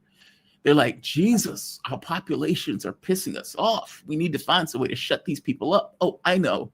Hey, we have a pathway to two-state. See, right there. It's that. Donald Trump has come up with one. And I support that thing. So you can all chill out now. The question is, do you think that's going to work? Are people that dumb to look at this plan, one by a war criminal, the other one by the person who's funding that war criminal, even with the idea of trying to create a slave colony with Tony Blair, another war criminal, is supposed to be viceroy over? Like, this is nonsense on its face. Is the public going to accept this? Nah, I don't believe it. A poll just, they might have accepted it a couple of years ago. Sure, they might have been, we're beyond that now. The poll was just published by the New York Times that was done with Siena University, which found for the first time since the polling on these issues began in 1998 that more Americans sympathize with Palestinians than Israelis, and 51% of Americans are opposed to providing military or economic aid to the genocidal entity. It's just going to get worse from here. They can't stop it from getting worse because people see what is happening to the Palestinians. They're horrified by it. The information, one way or another, will keep getting out, and more people are going to turn against Israel. And this whole thing, there are two other things going on in the United States which are really exacerbating the public relations problem for Israel. The one is the Epstein scandal, and the other is Charlie Kirk, right? Whoever killed Charlie Kirk, the fact of the matter is, and it's been well established by people like Max Blumenthal, Candace Owens, and others, they've documented this, Tucker Carlson. Charlie Kirk was raising very uncomfortable questions about Israel, and Israel's donors and the government itself were getting very concerned about this in the weeks leading up to his death. So this naturally, whatever actually happened, I don't claim to know, I certainly don't believe the FBI narrative, but whatever actually happened, naturally this is creating huge amounts of suspicion about Israel. And already the connections, that Epstein had with the Mossad and Ehud Barak and all of that was a huge headache. So when you add all of this up, there is, I think Israel is in an unarrestable downfall in public opinion in the West, and particularly the United States, where it matters the most because of the support the U.S. gives to Israel. And these theatrics aren't going to stop that. The only thing that's going to stop it is an end to the genocide. Yeah, but it doesn't seem like Netanyahu. And by the way, I just want to add, please. Even then, Israel's public reputation will not be rehabilitated. At that stage, they can simply, I guess, stop the downfall. But I don't think Israel is ever going to recover from this and regain the standing that it had with the American people, before this genocide began. That's gone. That era is over. Yeah, I suppose. I mean, I think it was the ADL that made the point of saying, we need to be able to maintain Israel's reputation. It's like, dude, that's done. That's done. Like, that reputation is beat into the ground. I don't know how you rehabilitate that. You've done this on a world stage. I don't know how you extricate yourself from that. But it does seem like, and let me ask it this way, do you think that many of these countries came to Trump and said, look, this looks bad. We are getting all sorts of heat. We need a way out of this. And this was the plan they came up with. That was the way out. This kind of, tailored mechanism to try to make it look as if, well, Israel is working with the U.S. in order to try to come up with a deal. And if Hamas rejects this, then, obviously Hamas is the issue. It's I give them credit, it's sophisticated, but it seems a bit shallow. I don't know. I think you're right, though. I don't think the public and the people who are out there protesting are going to somehow just stop protesting over a plan when they have a memory longer than a chipmunk, So yeah. We will see, though. Especially, the fact that Rome is out there protesting now, despite the fact that this plan exists, or that London is protesting outside the fact that the plan exists, gets across that energy may not stop. And I hope it doesn't. I guess the catch becomes, is there a point where it matters in tangible sense of the word? Like, beyond just the pressure, is there a point where it's, because Israel is making a calculation in its mind, we can do whatever we want, providing we have the help of a superpower. Does that calculation work? Up to this point, I guess it has, but does it maintain itself? Does it continue to work? That's up to the American people, my friend. That is up to the American people. And I call upon our brothers and sisters in the United States to do the right thing and put an end to this slaughter. This depends more on you than anybody. Yeah. If that's true, we're all screwed. I have more confidence in the American people than you do. I don't. But then again, I don't live in the United States. So. I live here. I don't. Yeah. Because as I made the point to somebody before, it's different. It's not like, it's not like Vietnam, right? Where you have troops coming back in body bags. You have American families losing people. You're seeing images on a TV screen, and you're seeing like Walter Cronkite making a point of saying this war is pointless, this war is a scam, et cetera, et cetera. It's not even like Iraq, where you have Bush trying to cover up the fact that there are coffins with flags draped over them, and you get 1 million people on the streets being angry. This is different. This is more esoteric. I mean, you can see the pictures on Twitter, but asking Americans to get involved when they don't see Americans getting killed is a tough sell.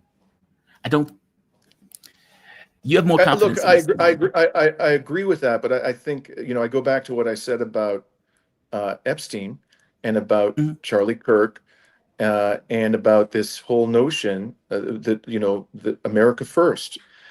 These are also important factors, and the people in the United States, I think, based on what I see, are drawing a connection between their own suffering and U.S. foreign policy in the region, and particularly the support for Israel. Okay, they see this guy Epstein was an American who was sexually abusing, and exploiting for economic gain or other purposes young American girls. And they see huge amounts of money going out when they themselves are feeling increasing economic pressure in their day-to-day lives. And then they see somebody, perhaps if you're a MAGA person, who, admired Charlie Kirk, an American, a good white boy from the United States, and you're wondering, was this person actually killed by Israel? Did Israel kill this guy? So they're starting. It's not the same thing, I acknowledge, as body bags of American young men coming home. That is really visceral and can cause immediate outrage. But I think a lot of people in the United States are starting to make the connection between U.S. foreign policy in West Asia and their own suffering. I see. So that's a longer process. It takes more time, unfortunately, but that is an important factor, I think. You heard the Tucker Carlson thing, right? Where Tucker Carlson made the point of saying there's some guy eating hummus, and he said, "Let's get this guy out of here." And people were like, "Whoa!" And then he just blame Israel for the murder of Charlie Kirk. And of course, there's a lot of anomalies. Like the moment that Charlie Kirk died, Netanyahu, in a split second, his body is not even cold. Netanyahu was putting out tweets of like, the Muslims killed Charlie Kirk. It's like, who the hell, dude, why are you in this? Right? And he's sending out tweet after tweet after tweet talking about Charlie Kirk. And it looks dicey. I mean, offering Charlie Kirk like $150 million in order to back genocide more profusely. And Charlie Kirk told him no.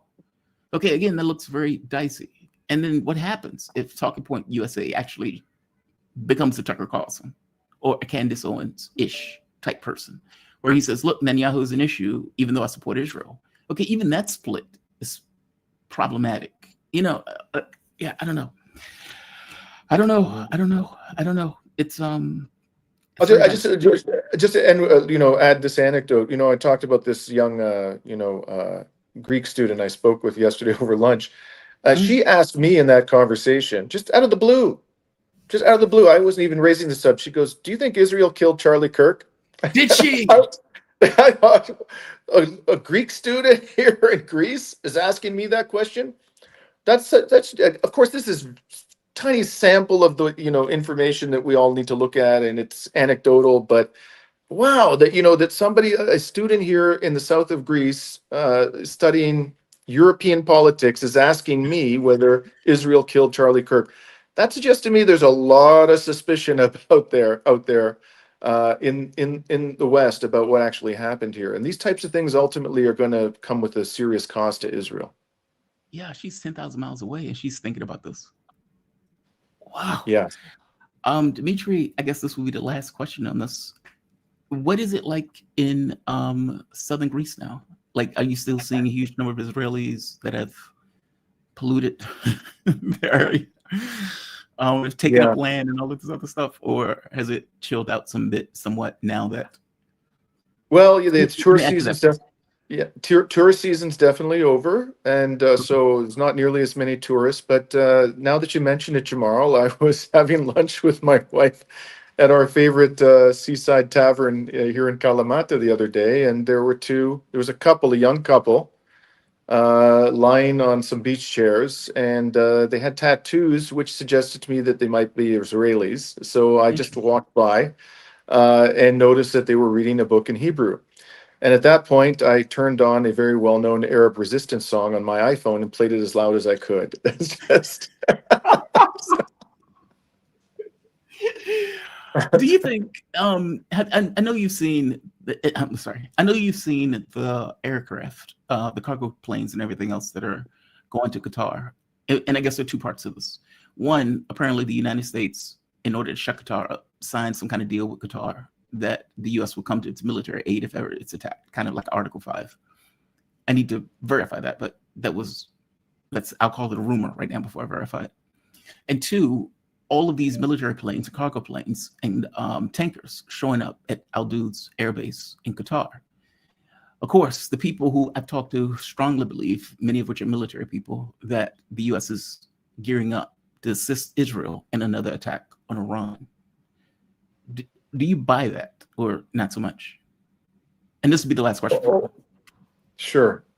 I think it's inevitable that there will be an attack. The precise timing of it, I think, is going to depend in part on their calculus as to their ability to pull it off logistically.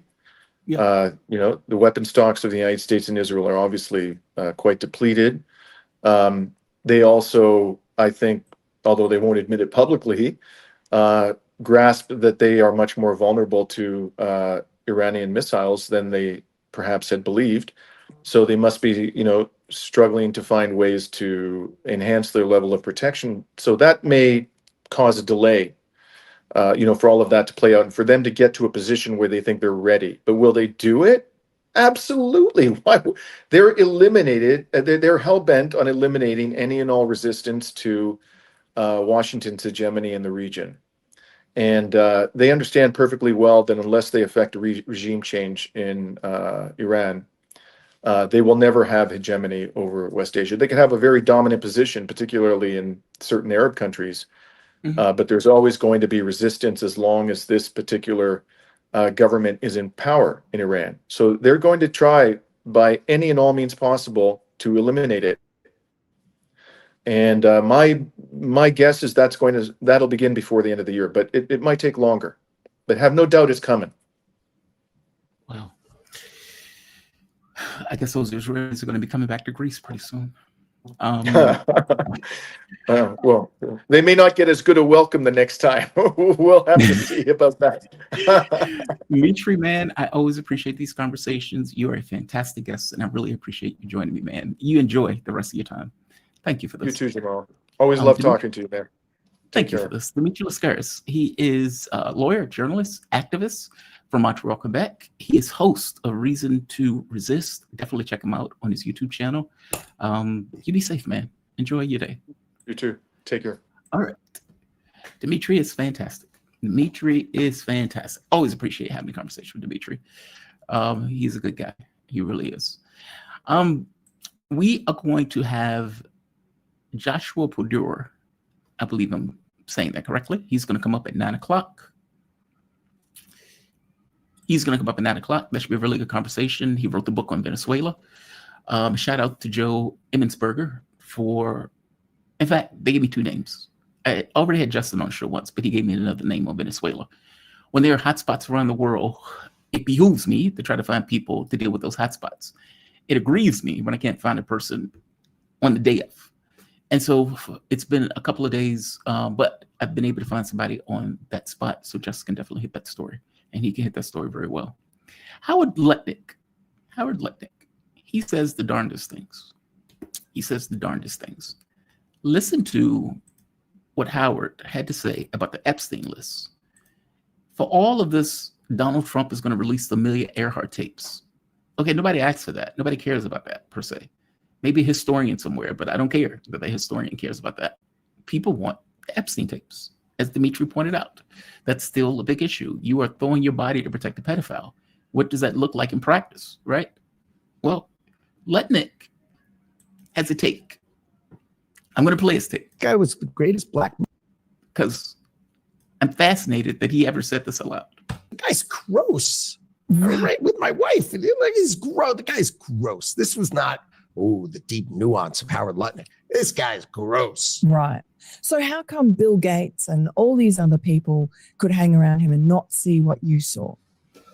Or did they see it and ignore it? Or No, they participated. right. By the way, just so we're clear, I don't know if you heard that first part. He said, my wife, basically as if Epstein was looking at his wife. Let me see if The guy's gross. Right with my wife. And like, he's gross. The guy's gross. This was not, the deep nuance of Howard Lutnick. This guy's gross. Right. So how come Bill Gates and all these other people could hang around him and not see what you saw? Or did they see it and ignore it? Or No, they participated. right. That's what his MO was, get a massage, get a massage. And what happened in that massage room, I assume was on video. This guy was the greatest blackmailer ever. Blackmailed people. That's how he had money. The guy's gross. that's how he had money. That's how he had money. What's wild about that? Not many people understood how Epstein made his cash, right? And not how Epstein made his cash. I mean, from his point of view, he's like, look, I met this guy. This guy was gross. And if I'm not mistaken, in the longer clip, he talks about how he looks like he's looking at his wife as he's sitting there with his wife, like this type of stuff. Now, what's interesting about that is she says, well, what about Bill Gates and so forth? Like in Bill Clinton or whatever she said. And he's like, well, they were getting massages. And what happens in the massage room stays in the massage room. Now, the interesting part of that is, well, Donald Trump was friends with that guy for like 20, 30 years. Okay, Lutnick, does the model still hold? How come Trump didn't know the guy was gross? Why didn't he know the guy was gross? Like, there are so many questions around the Epstein thing. It blows my mind. It blows my mind that this is something that is even up for contention, that they are even quibbling over this, that Republicans are throwing their bodies on the line, that Democrats did everything in their power that it just ignore. Because look, for all of this talk about Democrats now, where they're like, yeah, I mean, they should release the files now.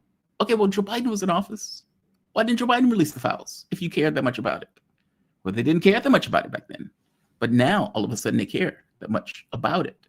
And you have to ask, okay, well, why do you care about it now, but you didn't necessarily care about it then? And Donald Trump is doing everything in his power to effectively throw his body to protect pedophiles. It's gross. The Republican Party, under Trump's thumb in this case, doing everything in their power to protect pedophiles. It's gross. It's gross. Yeah, it's grotesque. But if you want to know the type of government that you're in, if you want to know, does it protect pedophiles, yay or nay? And if the answer is yes, that's rough. As you know, we are still in the middle of a government shutdown. We are in day deux in that government shutdown. This is Trump talking about effectively what he wants to do during the shutdown. I don't think he's right in the head, man. I think he's losing it. That's their fault. And it could also be other things. I mean, we could cut projects that they wanted, favorite projects, and they'd be permanently cut. So you could say, a lot of people are saying Trump wanted this, that I wanted this closing, and I didn't want it. But a lot of people are saying it because I'm allowed to cut things that should have never been approved in the first place. And I will probably do that. So Donald Trump believes that the government shutdown is the time for him to effectively cut things that people haven't wanted. And as I pointed to you yesterday, the argument that Donald Trump and Republicans are making, because ultimately shutdowns boil down to a blame game. Who is at fault?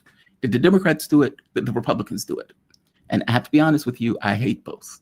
And I've explained that for all intents and purposes, Democrats are going to bitch and moan and complain and say that Republicans are trying to cut health care, et cetera.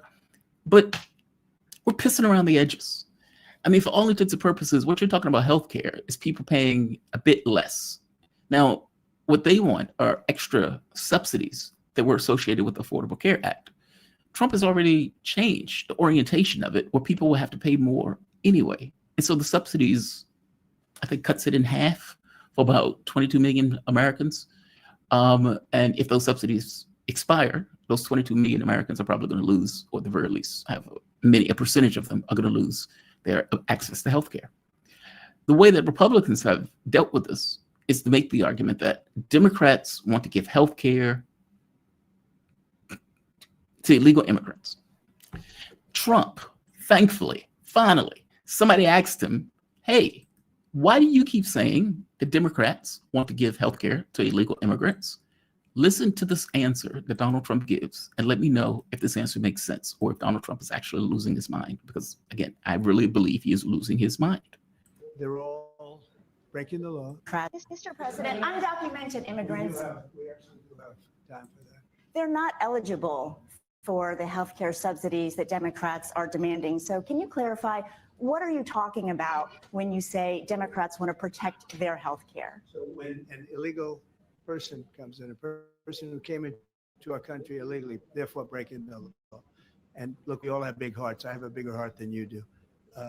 They're all breaking the law and they're coming into our country.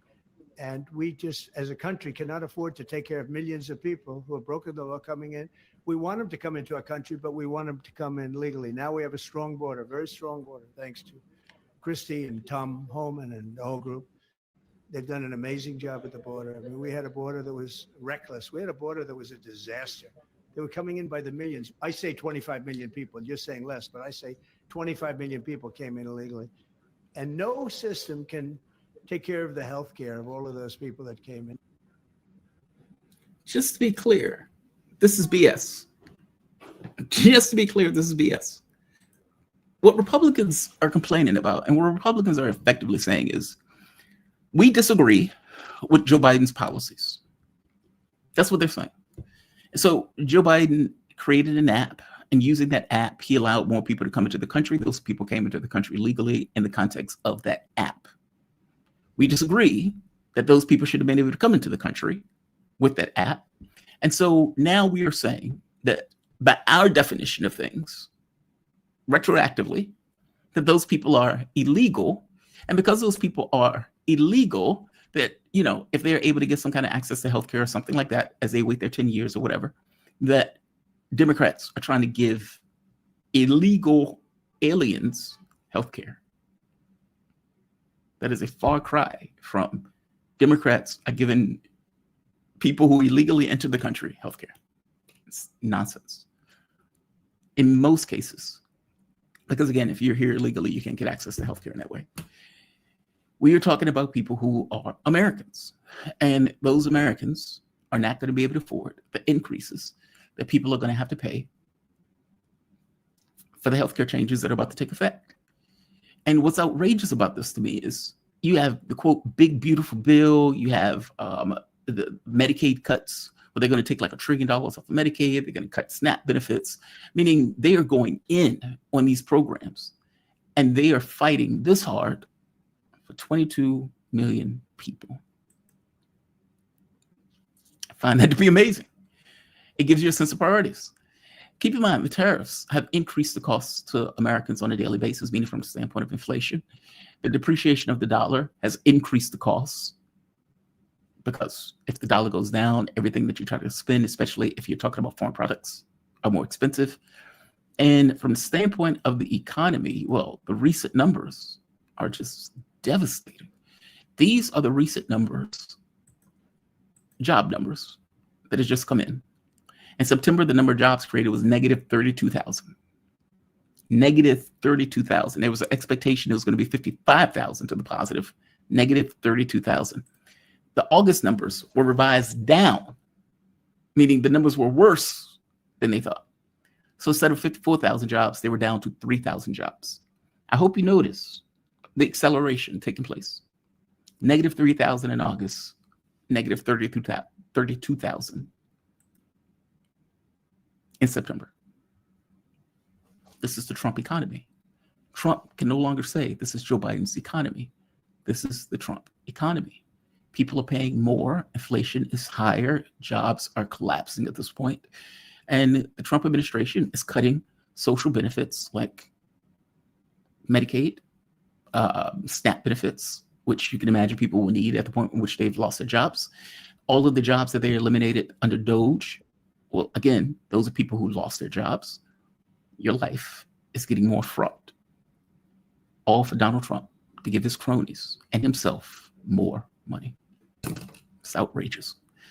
I want to go to my guest. I heard him pop in. Let's kill this. Let's open this up. There he is. Justin, how you doing, man? You doing okay? Yeah, Jamal, how are you? I am doing well. I'm happy that you could join me. Justin Pudor. Am I saying that last name correct? I want to make sure. Yeah. There's a number of ways, and that is definitely one of them. Give me the right one. I usually say Podor, but my sister says Pudor, so I think it's okay. All good. So I'm going to say it like you say it, since it's your name, Pudor. Justin Pudor. He's an author with Joe Emmonsberger of Extraordinary Threat: The U.S. Empire, the Media, and 20 Years of Coup Attempts in Venezuela. I think this is called Africa's Wars, or maybe America's Wars on Democracy in Rwanda and the DR Congo. You also have the book, there was one more, Haiti's New Dictatorship. He has contributed to chapters for the Empire's Ally, Canada, and the War in Afghanistan. And he is a professor of New York University's Facility on Environmental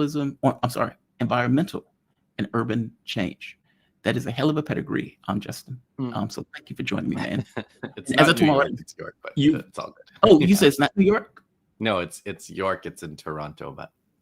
Oh, I'm sorry. Okay. I added New York. I'm sorry. That was my fault. President. I don't usually talk about that anyway. So. Okay, I'll delete that. I'll delete that. Fair enough. In fact, I will delete that right now as we speak. And we'll just go with the author and all of. All right. Good stuff. Fair enough.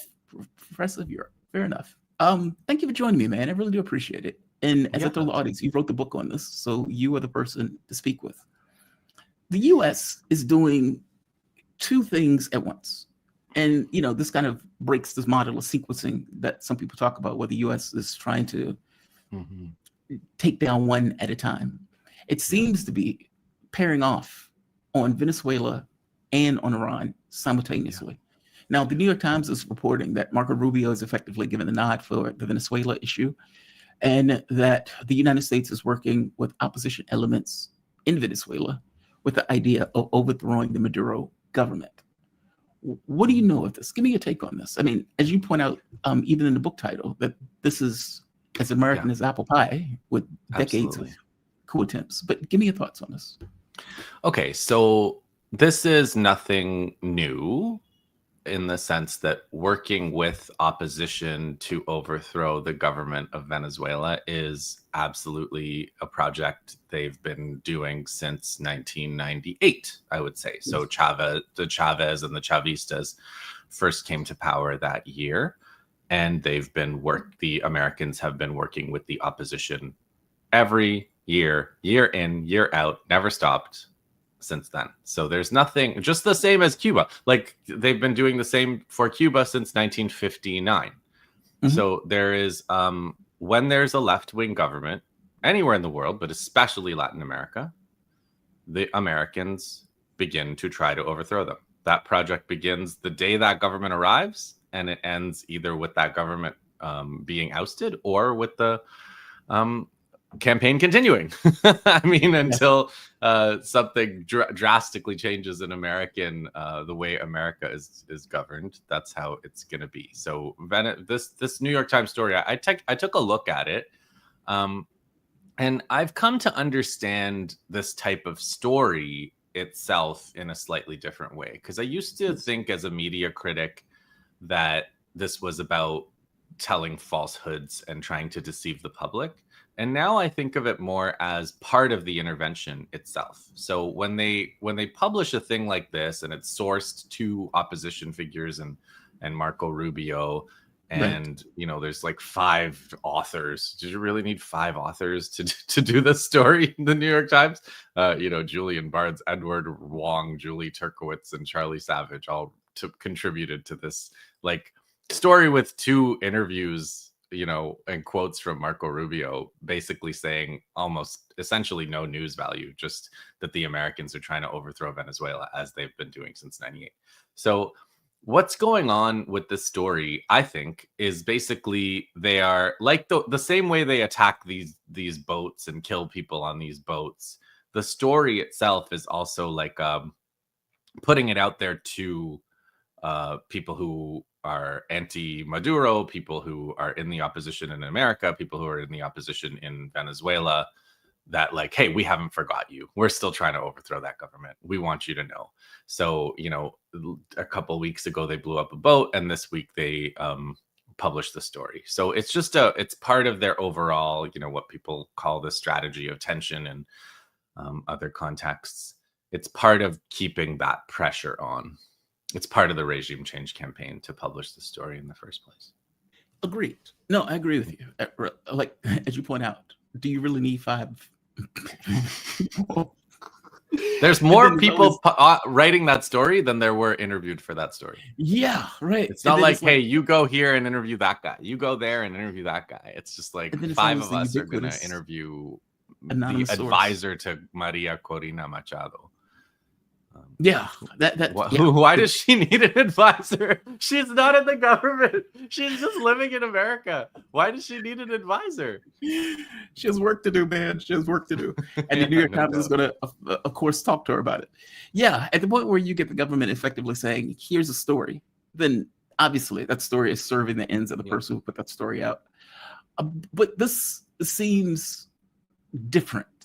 I mean, like, I'm unaware of them parking a boat and murdering random Venezuelans. Yeah, no, this is a big, it's definitely a big deal. I want to call your attention to a few other things that have happened over the past 25 years, which I don't think listeners will know about. So back in 2002-3, Colombia was much better locked down for the Americans, and they had Colombian paramilitary infiltration into Venezuela. Often Venezuela used to catch groups of paramilitaries training on ranches of landowners. There was lots of assassination of Chavista, organizers in the countryside. We wrote about that. And so that was a long time ago. You get there was a general strike which was orchestrated against the government back, I think, in 2003, where they tried to bring the oil industry to a halt, and there were heroic efforts by the Venezuelan workers and they basically fired all the managers. So it was one of these, you know how in a lot of US labor history, when the workers go on strike and they fire all the workers and the managers run the plant. So in Venezuela, they fired all the managers of the oil company and the workers took over. So that was something that happened in 2003. What else happened over the past 5 years? There was this so-called aid stunt where they tried to install, what's that guy's name? He's in the New York Times story, Juan Guaido. So they got together again on the Colombian border, and they tried to do some kind of militarized entry into Venezuela. Unsuccessfully. They sent mercenaries from a corporation, I think it was called Silver Corps or something. Yeah, Silver Corps. They were caught. The Cuban intelligence, helped the Venezuelans. They monitored the boat. Fishermen arrested them on the shore. There's hilarious pictures. Some of those were returned. So when the Americans, a lot of these people that American immigration authorities have kidnapped and dumped in El Salvador, I believe that the Venezuelans gave some of these American mercenaries back in exchange for some of the kidnapped victims of the American ICE authority. So there's just been so much going on. The difference now with this naval, this return to like 19th century gunboat diplomacy, the kind of thing the Americans did in Guam or I don't know, places, also in the Americas, in the Caribbean, in 1919 or 1920, they were doing this kind of naval, and then the Marines would jump out of the boats and overthrow the government. So that's kind of the thing they're returning to. But the difference is, I think, the directness of it, the thing that we've seen with Israel, where they just it's not that they're ignoring international law. It's that they're showing how much they can violate international law and how much of a pleasure it is for them to violate international law. And that's a part of the thing they're doing, right? Is like, you think we care about the law? We are going to blow up boats. And I mean, you may have seen, you may have even talked about this on your show today.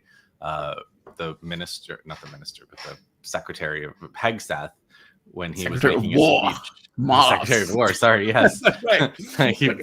All these Canadian terms came in about Minister of, anyway, the Secretary of War. He said, we don't care about the rules of engagement anymore, right? Yep. So these are so that's I'd say the difference, because prior to this, there was always some kind of use of a proxy. There was always some kind of like deniability where it was like, well, Colombia and Venezuela have these problems. Like, really? Colombia and Venezuela have problems with each other? Really? And then paramilitaries, like who knows who knows what these paramilitaries are really after, right? Nobody knows who they are. So you always had that kind of deniability. And now it's just yes, we blew up this fishing boat in the Caribbean. So that, I think, is, you're right. It's a very alarming thing. And, in this world of no restraints on the US or Israel, it's hard to imagine any kind of de-escalation coming from this. Did you see JD Vance's response to that when they pointed out, says, hey, how do you know they were narco terrorists in the way that because it makes no sense, right? You're talking about. I didn't see. What did he say? He said, we know because we know, or something. Probably we feel no, it in he our actually hearts. says, I don't give a shit what you call it. Because they were saying, like, dude, how did you just murder all of these people in the boat? For one, your story doesn't make sense. You're trying to say that people in a speedboat are taking a speedboat from Venezuela all the way to the United States full of people, as opposed to being full of drugs. Not to mention the trip and the time it takes to make that trip. This makes no sense, right? You want us to take the word of a habitual liar that this is what you say it is. And I think they said something like, you realize this breaches international law. And he said, I don't give a shit what you call it. I don't care what you call this. That was their take. That was their point of view. When the god of war, Hegseth, comes out and says, we don't care about international law or norms or these type of things. We're not going to deal with rules of convention and that type of stuff. Effectively, we are perfectly okay committing war crimes. And they're showing it. And I don't even know if they care. Like, I don't think the U.S. cares about international law. But I've never thought. But so I want to let's talk a little bit too about the drug thing, because Joe Emersberger, who's also been on your show, my co-author of that book, Extraordinary Threat, we wrote an article for our Substacks recently where we were just kind of tracing the beginning of when they started talking about Venezuela as a drug hub, because for the first 22 years of trying to overthrow Venezuela, there was no mention of drugs as an issue. Then all of a sudden, sometime around 2020, it was drugs. So up until then, they didn't do this with Hugo Chavez. This was never the argument for Chavez. No, it was never the argument for Chavez. Never. It was for Chavez. It was always that he's a dictator somehow, even though he had been elected. He passed like congressional elections, state level elections, municipal elections, and presidential every electoral contest imaginable, Chavez won. But that was the argument, was that he was a dictator. They did this thing in 2002 where they overthrew Chavez for a couple of days. They like they did in Ukraine, they set up their own snipers. They called a demonstration against Chavez. Then the American trained snipers killed anti-Chavez demonstrators and some pro-Chavez demonstrators. And then they said, because Chavez killed these demonstrators, who they killed, we have to overthrow him because he's lost legitimacy. Can you imagine losing legitimacy for being repressive against protesters in America in 2025? So that was the argument against Chavez from 2002, was that the people that the American covert operatives murdered from the anti-Chavez side were the reason for the loss of Chavez's legitimacy.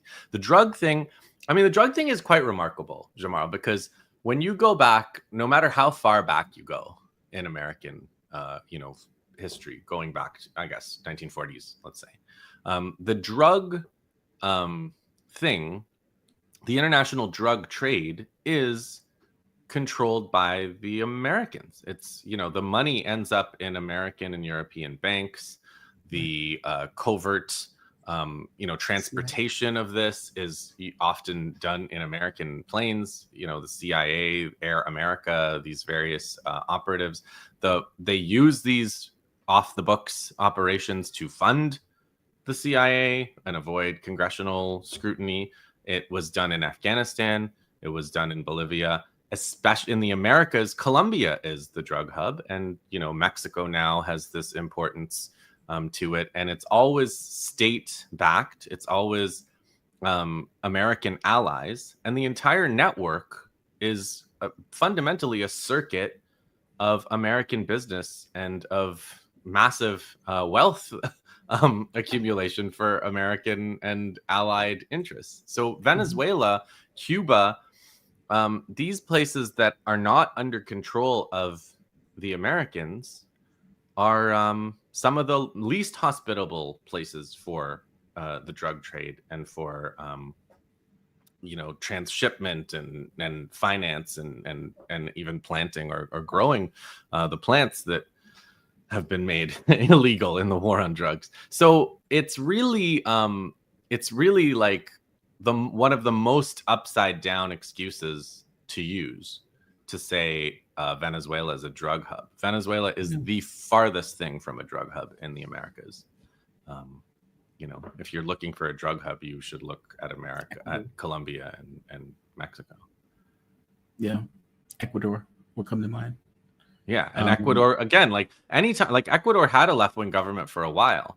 And every time a left-wing government comes into power, the first thing they do is they try to take on the drug traffickers. Even in Mexico, I spent some time in 25 years ago in Chiapas, in the Zapatista territories, and that's like the first thing they did in the 80s when they started taking over these indigenous communities was they drove off the narco traffickers, and they told them to, no more. And they told native people, sorry, but you can't cultivate any of these plants because they're going to use them they destroy our communities, and they're also used as a pretext. So the left is hostile to drugs.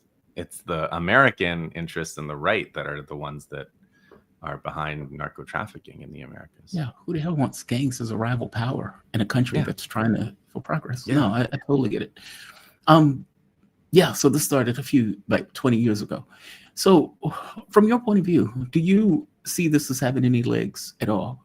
Even if they're putting this out as a propaganda piece, is it as a threat? Do you think, I would wager that the U.S. probably is in contact with of course traders, in the government itself. That's like what they do. That's called foreign policy. So I think it, unfortunately, the Bolivarian revolution, was what it's called in Venezuela. Yes. And it's a process, and it's very popular, and they're not, people even thought they were going to lose the last election, and some people argue they did, but I don't think they did. I think they that shows there's a block of many millions of people that are so committed to the Bolivarian process and to Venezuelan sovereignty that if they want to bomb Venezuela or invade Venezuela, that's going to be an extremely costly and brutal war for everybody. But that doesn't mean they're not going to do it. Look at who we're talking about here. That's what they do. They do costly, counterproductive, losing campaigns that cause massive misery all over the world. So that doesn't rule it out. The fact that it's going to be a very, impossible to win for the Americans does not rule it out whatsoever. On the other hand, they like I'd say, like, if you watch the way the Israelis and the Americans have behaved, they like having it handed to them a lot more than they like fighting for it. Yes. So if they can kind of hang around, if they can keep this tension going, if they can bomb a boat once in a while, if they can arrest a Venezuelan official, which they've done, and jail them, if they can write these kinds of articles where they say, look, we're looking to overthrow Venezuela, they'll put Netflix documentaries, they'll insert Venezuela in Hollywood culture all over the place. I was watching Wednesday, Jamal. I was watching Wednesday. It's about like the Addams Family girl, the Wednesday Addams. And in the finale of season 2, the main bad guy, who's like, spoiler alert, the principal of her school, he's making his getaway and he says something like, looking forward to flying to Venezuela. And I was just like, wow, like every little thing they do, right? It's always they don't miss any chance. Same with like Jack Reacher. I was watching Jack Reacher, and the bad guys were like Venezuelan mercenaries or something that were gonna commit terrorism in America. So if you're watching the news, to Russia, what's that? They used to do the same thing to the Russians. It's like there's vodka drinking Russian that's the bad guy. It's, in every movie. Exactly. And their faces never like change. They're like these like very stoic Russians, played by Germans usually, like Arnold Schwarzenegger's playing a Russian guy. Probably ex-Nazis. But yeah, so they if they can keep, my point is, if they can keep the tension going, then they can be there and be ready if some stroke of luck comes their way. So if Maduro dies, or like if if somebody assassinates him, or if he, or if some election is lost, or they'll look for they can wait, right? They can be patient. And the process, the Bolivarians have to win every election, and because if they lose one, then the puppets come and they change all the rules. They'll get rid of the constitution. Like that's what happened in 2002. I mean, if you're again, like, these are things that everybody watched when I was young, but like if people have not seen this 2002 or 3 documentary, The Revolution Will Not Be Televised. I don't know if you've seen it, but it was like, I know of it, but I haven't seen it. Yeah, you gotta watch it, man. It's like they were there. The filmmakers are Irish filmmakers. They're in Venezuela to just make a kind of documentary about Chavez, and they happen to be there when Chavez is overthrown, in those 48 hours when Chavez is overthrown, and so they're in the palace, like, and they think so. It's this incredible thing where you have these. I mean, I guess it's not so incredible anymore because everybody has phones now, so you could probably make that documentary just with phone footage. But at that time, it was like crazy to see people were crying and going into hiding. They were like, well, we gave it a good run, and they went into hiding. And then the filmmakers were there when all those people came back, and they were like, yay, you're back. You're back from hiding. Welcome back 2 days later. So it's an amazing thing to watch if you guys, if people can watch it. Correct me if I'm wrong. Chavez said that they had a gun to his head, that he thought that they were going to pull a bullet in him, and the public came out in such there was such So what happened was, I mean, if you watch the documentary, it's basically like they said, we're going to bomb the palace, if Chavez doesn't come. And so Chavez came out, and they flew him to a military base, and he was just like, he came out and he was like, this isn't over. He was just like very, very quiet, very humble, but he was just like, this isn't over, guys. This isn't over. Everybody, stay calm. And then he goes to the base, and then, there's these protests. The military realizes that he didn't resign. So there's this thing where they were like, Chavez didn't resign. And so there were these huge protests, and the military, once they figured out that Chavez hadn't in fact resigned, the lower ranks were with the Bolivarians. So so the coup, but the reason I started telling the story was there's footage from that swearing in ceremony of the post-coup government, and the post-coup president, he's like, I cancel the constitution, I cancel this, and I fire everybody, and everybody's fired, and all. And it was just like, it's not just what they're gonna do. It's what they did when they had the chance in their 48 hours in power. The first thing they did was cancel the Constitution. So you can imagine the amount of heroic effort that the Venezuelans are willing to do, and the amount of suffering they're willing to endure for sovereignty and for dignity and for the chance to determine their own future. And that's not going anywhere either. So it's just that the Americans are always there. Like, I think about history where, you know, there's this book, I don't love the book, but it makes a good point. It's called The Anarchy, and it's about like the British East India Company. Mm-hmm. And the British East India Company showed up in India in like 1599. And they didn't sort of take over an Indian province until 1757. They spent 200 years. Yeah, like 100 waiting. They're hanging out there for 158 years waiting for India to fall apart. And India fell apart, like kind of on its own. Right. And it's the same goes for China. Like, they were in China, you know, China told them there was a moment where, you know, China told them, we're not interested in anything that you have. But then, you know, they were there 60 years later. China has all kinds of problems and contradictions, and then they're there. So it's that ability to wait and hope for something to fall into your lap that the Americans are pretty good at, and the British before them. That's disturbing. I mean, that's the whole Syria thing, right? Where you wait 20 years. Yeah. Finally, well, I mean, Syria is another example, right? Like Syria, they were trying to overthrow the Syrian government since 2011. I mean, arguably, again, since the 40s, or since whenever Syria became independent. And then, you know, in 2024, because of mainly Turkey, it fell into Israel's lap, right? Yeah, that's just astonishing, man. By the way, give me your take on Maduro. I mean, just in general. I mean, what I mean by that is, I love Maduro. Okay, I don't have any answer. Oh, he can dance his ass off. I don't have any criticism of Maduro. Everything I've seen, everything I saw, I've seen him say. Like when Chavez, you know, Chavez was like a really important person in my life. Like, like, you know, Chavez and like Nasrallah, for me, like those were two of the people that I, you know, followed, you know, would hang on every word, you know. And I was in Venezuela a couple of times. I was in audiences where Chavez was speaking. He speaks for a long time. Chavez, you know, you'd be in the audience and he'd be, you know, 3.5 hours later, you'd be like, oh, he's still going and you're still listening. Are you serious? You know? Yeah, of course, okay. Absolutely.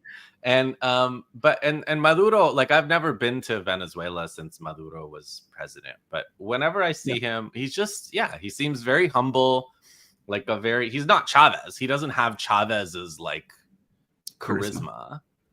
Or I don't think he has Chavez's like I don't think he has Chavez's intellectual, like you know, Chavez was very special in both intellectually and in terms of oratory. But Maduro is just like, I really feel like Maduro has that endurance, you know. Maduro is just like, we're gonna survive and we're gonna last, and like you know, I think that's super important. Like, in terms of, you know, everybody right now is like really enamored with Gustavo Petro from Colombia, and he says a lot of great things. But like, Colombia is still occupied by America. Colombia has like military bases. Colombia is the host of military bases and his Petro's solidarity towards Venezuela and other American projects is so. It's always been pretty so in my view. So like, what he's saying about Gaza is great. It's, you know, I really respect what he's said about Gaza and about Israel. But I don't think I don't put him on Maduro's level in terms of protecting his country's sovereignty, in terms of like the, you know, how directly he speaks and how much clarity he has about imperialism and sovereignty.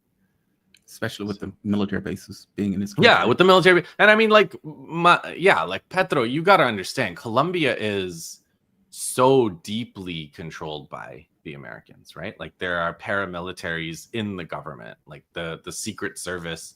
Like Petro, I'm shocked that Petro has survived. I'm shocked that he wasn't Really? Is that overthrown bad? or worse.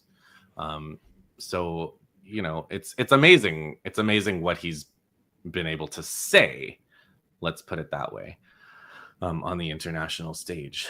But you know, it's I don't think it's the same thing. I guess If you had the that's forecast, I'm Yeah. sorry, I didn't mean Yeah, to go ahead. interrupt. If you had the forecast, what do you think turns out to be? Basically, the Americans linger and just wait for a mistake, wait for a failed election, wait for something to spark into the country itself. Yeah. But do you think they get to the point of having airstrike? Because there's some people Yeah. who made the argument that said Venezuela is a red herring, that ultimately the U.S. is going after Iran. They're not trying to do both. They're No, they're doing trying to do this. both. They're trying to in do it order all. Yeah, but the argument was, and I'm not sure how much I believe this argument because I think I agree more with you that they're trying to do it all.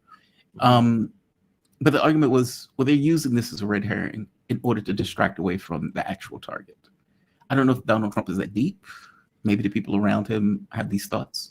But as you point out, this has been a project for the United States for like 20-something years. Exactly.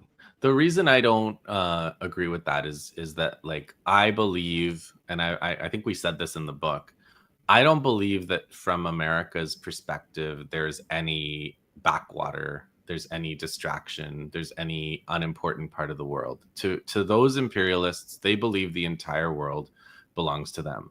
You know, if you go back to British imperialists, that's how they talked. They said, you know, an Englishman can set foot anywhere in the world and have it be, you know, his, like, and he belongs there. So that's how they understand the world. They don't understand the world as like, oh, we have to focus on Iran right now because Iran is a threat. They have contempt for everybody, and they think everybody needs to bow down. And if anybody's not bowing down, they're going to work that out. Make sure they do. Yeah. Justin, this has been an illuminating conversation. It really has. Thank you for this, man. Justin Pudor. I'm going to say it like you say it, and like your sister says it. Tell your sister to get on board. Justin Pudor. He is author. He has several books, including with Joe Emmonsberger, of Extraordinary Threats, the U.S. Empire, the Media, and 20 Years of Coups in Venezuela. There's also the book right here, America's Wars on Democracy in Rwanda, DR Congo, and Haiti's New Dictatorship. He contributed chapters in Empire's Ally, Canada, and the War in Afghanistan. Man, thank you for this. I really appreciate you joining me, man. Thank you. I'll see you again soon, man. Absolutely. I'll always, anytime you want. I'm always happy to have you. Be safe. Take care. All right. I see my other guest in the background. He is a favorite of mine, the man himself, Professor Richard Wolff. How you doing, Professor? You doing okay today? All right, Jamal. How about yourself? I am doing fine. I am better that you are joining me. I always appreciate these conversations, especially when there's economic news that is on the marquee. You are the guy to break this stuff down. And just for the audience to know, that Professor Richard Wolff, he is Professor of Economic Emeritus, University of Massachusetts Amherst, and visiting professor in the graduate program in International Affairs of the New School University, New York City. He is founder of Democracy at Work, fantastic program, and host of the nationally syndicated show Economic Update. Latest books, System is the Sickness, unless you have a new book. Do you have another book out? Just, I don't know. Yeah. I may need to update my records. It's called Understanding Capitalism, and you can get it everywhere. But our website, democracyatwork.info, is the easiest way. Excellent. Understanding Capitalism. Professor, there is economic news afoot. So apparently the job numbers that have come in are negative 32,000 this month. Negative 32,000. Last month, they've been revised down from 54,000 to negative 3,000. This is called acceleration in my old physics textbooks. The rate of change at a particular time frame. What is going on with this? I mean, Donald Trump's economy, he keeps telling me that the world is great, that America is killing it. It seems that the dollar is dropping in value. It seems that tariff prices have increased the cost of everyday items, especially groceries. And I'm confused. The president told me that this was the world's greatest economy. Well, let me be as polite as I know how. In deference to your audience, in deference to you, in deference to the powers that be. I would say that the relationship between what Mr. Trump says and the truth is a very complicated, delicate relationship that invites much harsher words than I just used. The American economy, as I have been working for about 2 years now to explain, is a declining capitalism and a declining empire. Indeed, your previous speaker spoke to that, your guest. Other people are doing it. I understand it's very hard for Americans, and I mean it, for understandable reasons, to accept this, to face it, to stop denying it. It is a way to understand what's happening to us. And most of the people I meet are saying, what's going on in America? It seems chaotic. It seems scary. It seems, all those kinds of words. You get it. I get it. We're swimming in it. Yeah. And all I want to do, like any thinking person, is I want to understand what's happening so I can hopefully change it.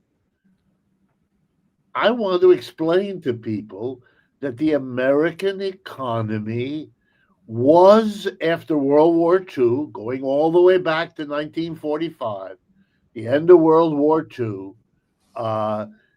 we were the top of the world. We were the major economy. The whole world switched to use the US dollar, which it didn't do before that.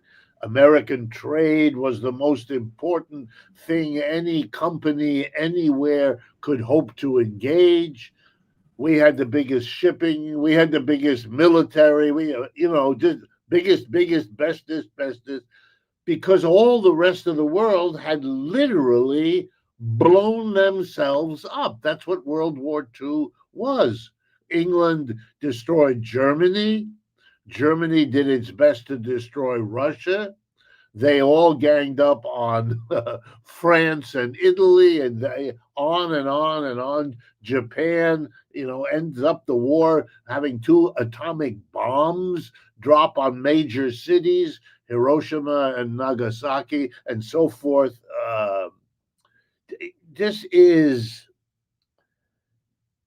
It's very hard if you've been the dominant economy for a long time to suddenly, and of course it shouldn't have been suddenly, you should have figured it out years ago, that this was not a sustainable arrangement. This was very odd. This was the result of an unprecedented war. I mean, it should have been clear to people that the conditions of the 50s and the 60s and the 70s couldn't last. But people being the way they are, it was a wonderfully pleasant idea to think that the United States would forever be the dominant economy in the world. Yeah. And it isn't. And it stopped. And it stopped for many reasons. The biggest ones were the old capitalist rule. You go where the profits are the biggest. That's what a capitalist does. That's what an investor wants, to go where the profits are the highest. They leave the areas that aren't making money in order to go find and invest in the places that are. And by the late 1970s, let's say, we had the great moment. We should have recognized it then. We didn't. So we went through this moment. Think of it like an aha moment among corporate executives. And they're going, the working class of America has been very successful, struggling for a century to get better wages, to get better living conditions, to go from poverty to a decent standard of living. And they've been, and we raised the wages when they had strikes, and we tried. I'm trying to be nice to the CEOs. We tried to meet them halfway. But now we got a situation where they get a decent pay, and they have a car, and they have a home, and they can take a vacation. But then there are all these workers in China, in India, in Brazil. They don't have any of those things. They're willing to work for a fraction of what an American worker demands. And now with the jet engine, that becomes important in the 1970s. And with the internet, that becomes important in the 1970s. We can have a factory or an office or a store in China, and we can supervise it with the internet as easily as we used to supervise the store across the street. Mm-hmm. And we have all these workers who are eager for us to come there, eager to take a job, and willing to work at a small fraction. So here's what they did, and Americans know this. I'm not telling you anything you didn't know already. American businesses said goodbye to the United States.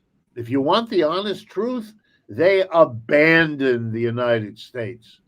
And that's what they had done earlier.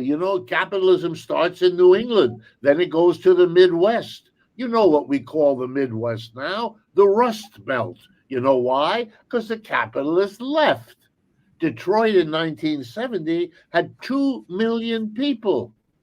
Today, the population of Detroit is 700,000. The majority of the people of Detroit had to go because there was no work. Those jobs had been sent overseas. Those are the jobs you're taking advantage of when you drive a VW or a Toyota or many of the cars that were produced there before we made some of them come back and produce here. Mm-hmm. So the bottom line is we've been losing jobs. One of the reasons we didn't feel it is also something that happened in the 1970s that we all know about, but we don't want to talk about, which is the American workers stopped having higher wages. Oh, right. American corporations said, I'm not paying you any higher wages. I got much cheaper workers around the world. That's where I'm going. I'm not paying you higher wages. I'm not even keeping this job for you. So the only way you worker American, the only way you're going to keep the nice standard of living you achieved is two things. You've got to send all the women out to work. None of this housewife anymore. She's got to work 5 days a week, 8 hours a day at the factory or the office or the store, just like you. And that won't be enough.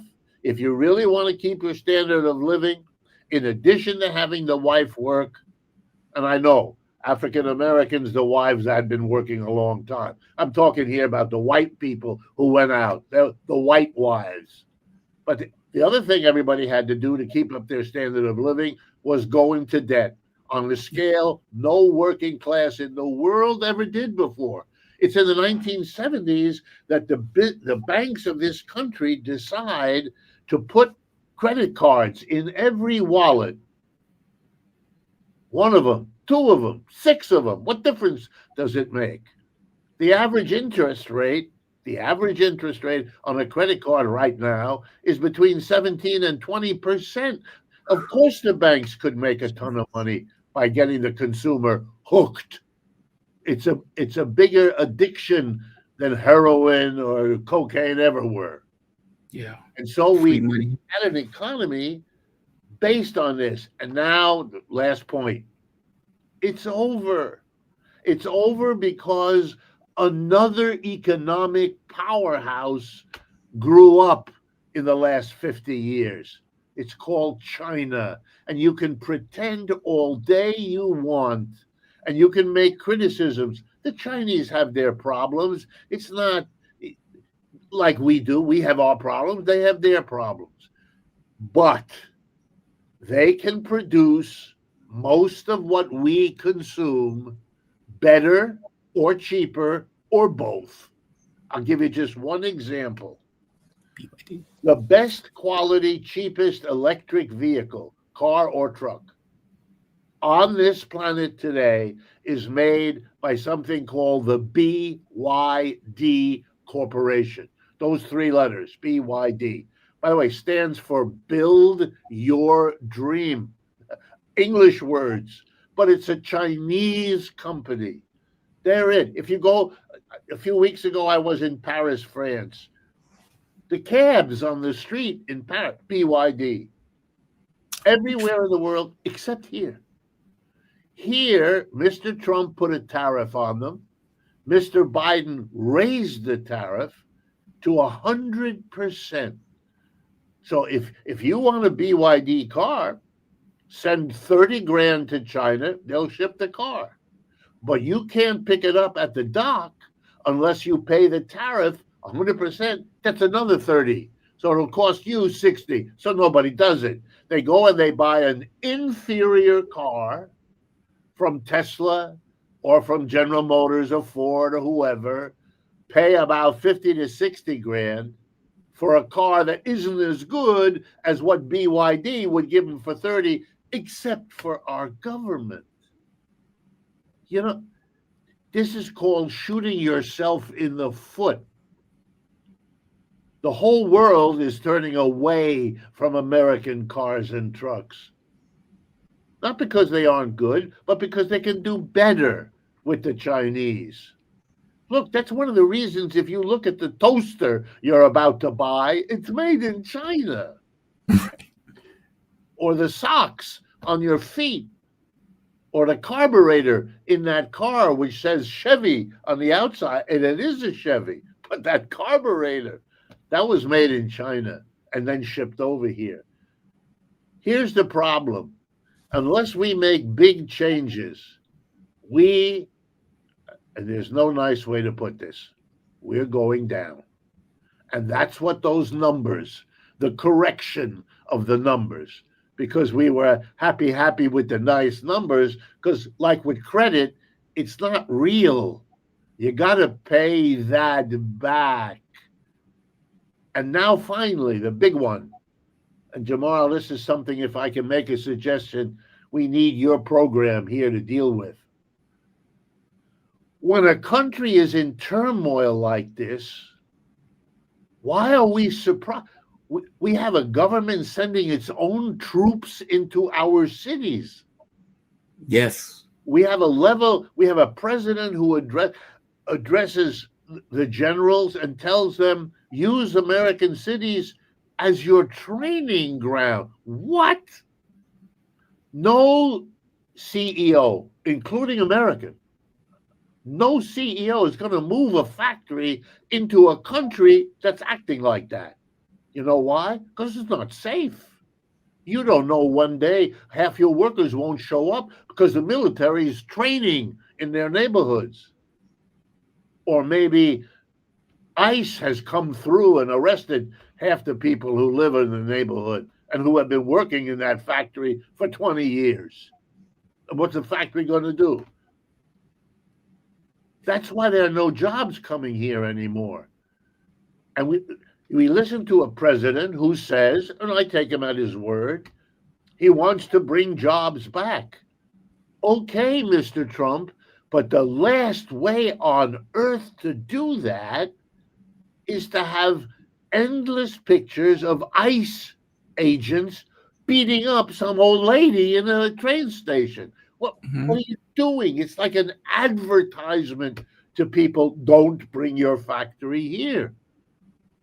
Because here, people are in very great turmoil. They're very upset. The social divisions run really deep.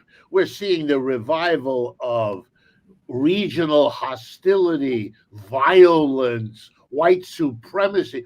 All of those things are things that make business people run the other direction.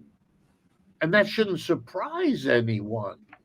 You can't have it both ways, Mr. Trump. If you're going to make turmoil at home by beating up on your political opponents, you're not going to bring jobs back. You want to bring jobs back.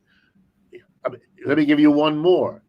The government shut down. Okay, that's a screaming advertisement to the rest of the world. Don't come here to do business. They can't even keep their government open. We don't know whether the garbage will be collected. The police will do their job. The firemen will come when it burns. I mean, what? What kind of chaos are you advertising? And the answer is, businessmen are saying, I'm not leaving China to go back to the United States. None of those things are happening in China. Whatever the reasons for that might be. I'm not here to endorse China or to attack China. I'm just trying to explain to my fellow Americans. Remember, I'm born in Ohio. I've lived and worked here all my life. I'm telling you, we are in a situation. We have to wake up, face what we're going through, the decline of an empire. You know, it has happened to every other empire in the history of the human race. I'm glad you mentioned that. Empire was Asia, Africa. It was born, it developed, and then it passed away. We were born, we developed. You know where we are now? We're into passing away. And you can do that gently, and you can plan how to manage it. I think the Chinese have let us see they'll meet us halfway. If we don't do that, we're going to have a war. And that's the end for everybody. I'm glad you mentioned that.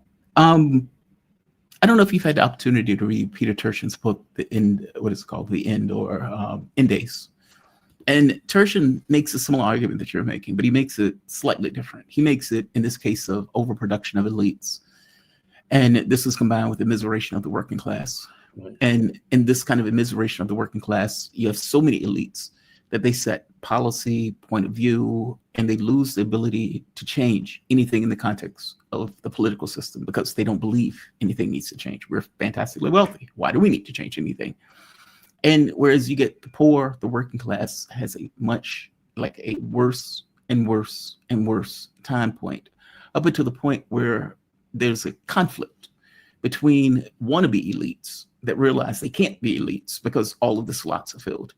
And those wannabe elites effectively use the immiseration of the working class as a, let's say, as a tool, as a cudgel to overthrow the current ruling order, in which case you get a revolution or you get a civil war.